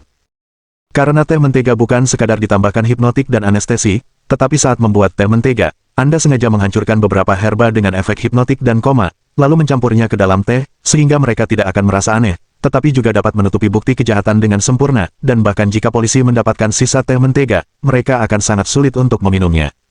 Bahan apa saja yang dicampur di dalamnya? Pria Mediterania itu tidak menyangka Su Xiao bahkan bisa melihat ini. Dia bahkan ragu apakah Su Xiao bersembunyi di sudut dan mengawasinya diam-diam ketika dia melakukan kejahatan kemarin. Dan sejauh yang saya tahu, Anda seharusnya satu-satunya di hotel ini yang bisa membuat teh mentega berkualitas tinggi. Karena Anda jugalah hotel ini berani menempatkan teh mentega sebagai minuman spesial di menu utama. Saat ini, dia mengambil menu dari meja di belakangnya dan melemparkannya ke wajah pria Mediterania itu. Tapi hotel ini bernilai jutaan, tapi saya tidak menyangka Anda tidak tertarik dengan penghasilan dari gaji mati untuk waktu yang lama. Kau ingin menghasilkan lebih banyak uang dan uang cepat, jadi kau bersekongkol dengan para konspirator itu sejak lama, dan rencana penculikan itu hanyalah bagian dari rancanganmu yang matang. Benarkan? Meskipun paragraf terakhir di belakangnya adalah Su Xiao, menurut dugaannya sendiri, tetapi bagaimanapun juga, semua kata-katanya sangat mirip, yang membuat pria Mediterania itu semakin bingung. Kau tidak punya bukti. Kau mengada-ada. Pria Mediterania itu mundur dengan panik. Sekarang dia berada dalam dilema. Jika dia melarikan diri seperti ini, dia akan menjadi salah satu tersangka penting. Di Tibet, di mana pasukan polisi ditempatkan begitu padat, dia sama sekali tidak bisa melarikan diri. Namun, jika dia bertele-tele, dia tidak punya cara untuk membujuk Su Xiao. Tetapi selama Su Xiao memberitahu petunjuk ini kepada pemilik hotel dan polisi, maka dia akan menjadi tersangka penting lagi, dan dia tetap tidak bisa melarikan diri. Aku bilang, jika aku mengatakan yang sebenarnya, apakah kau akan membiarkanku pergi? Pria Mediterania itu berlutut sambil gemetar. Namun, Su Xiao sangat jelas bahwa pria Mediterania itu dipaksa sampai pada titik ini olehnya. Dia bisa mengatakan apa saja. Petik 2. Mohon dukungan dari omom ante-ante sekalian, buat subscribe atau sharekan novel Mimin ke Facebook kalian, agar channel Mimin bisa terus berkembang. Dengan begitu, Mimin bisa lebih semangat untuk up novel seru lain ke depannya. Buat teman-teman yang sudah subscribe dan sharekan novel Mimin, Mimin ucapkan terima kasih sebanyak-banyaknya. Sekiranya teman-teman menghadapi masalah video diputar dalam bahasa Inggris, coba tukar kepada bahasa Indonesia original melalui cara ini. Semasa mendengarkan, pencet tombol setting di atas kanan video, pilih audio track dan tukar bahasa.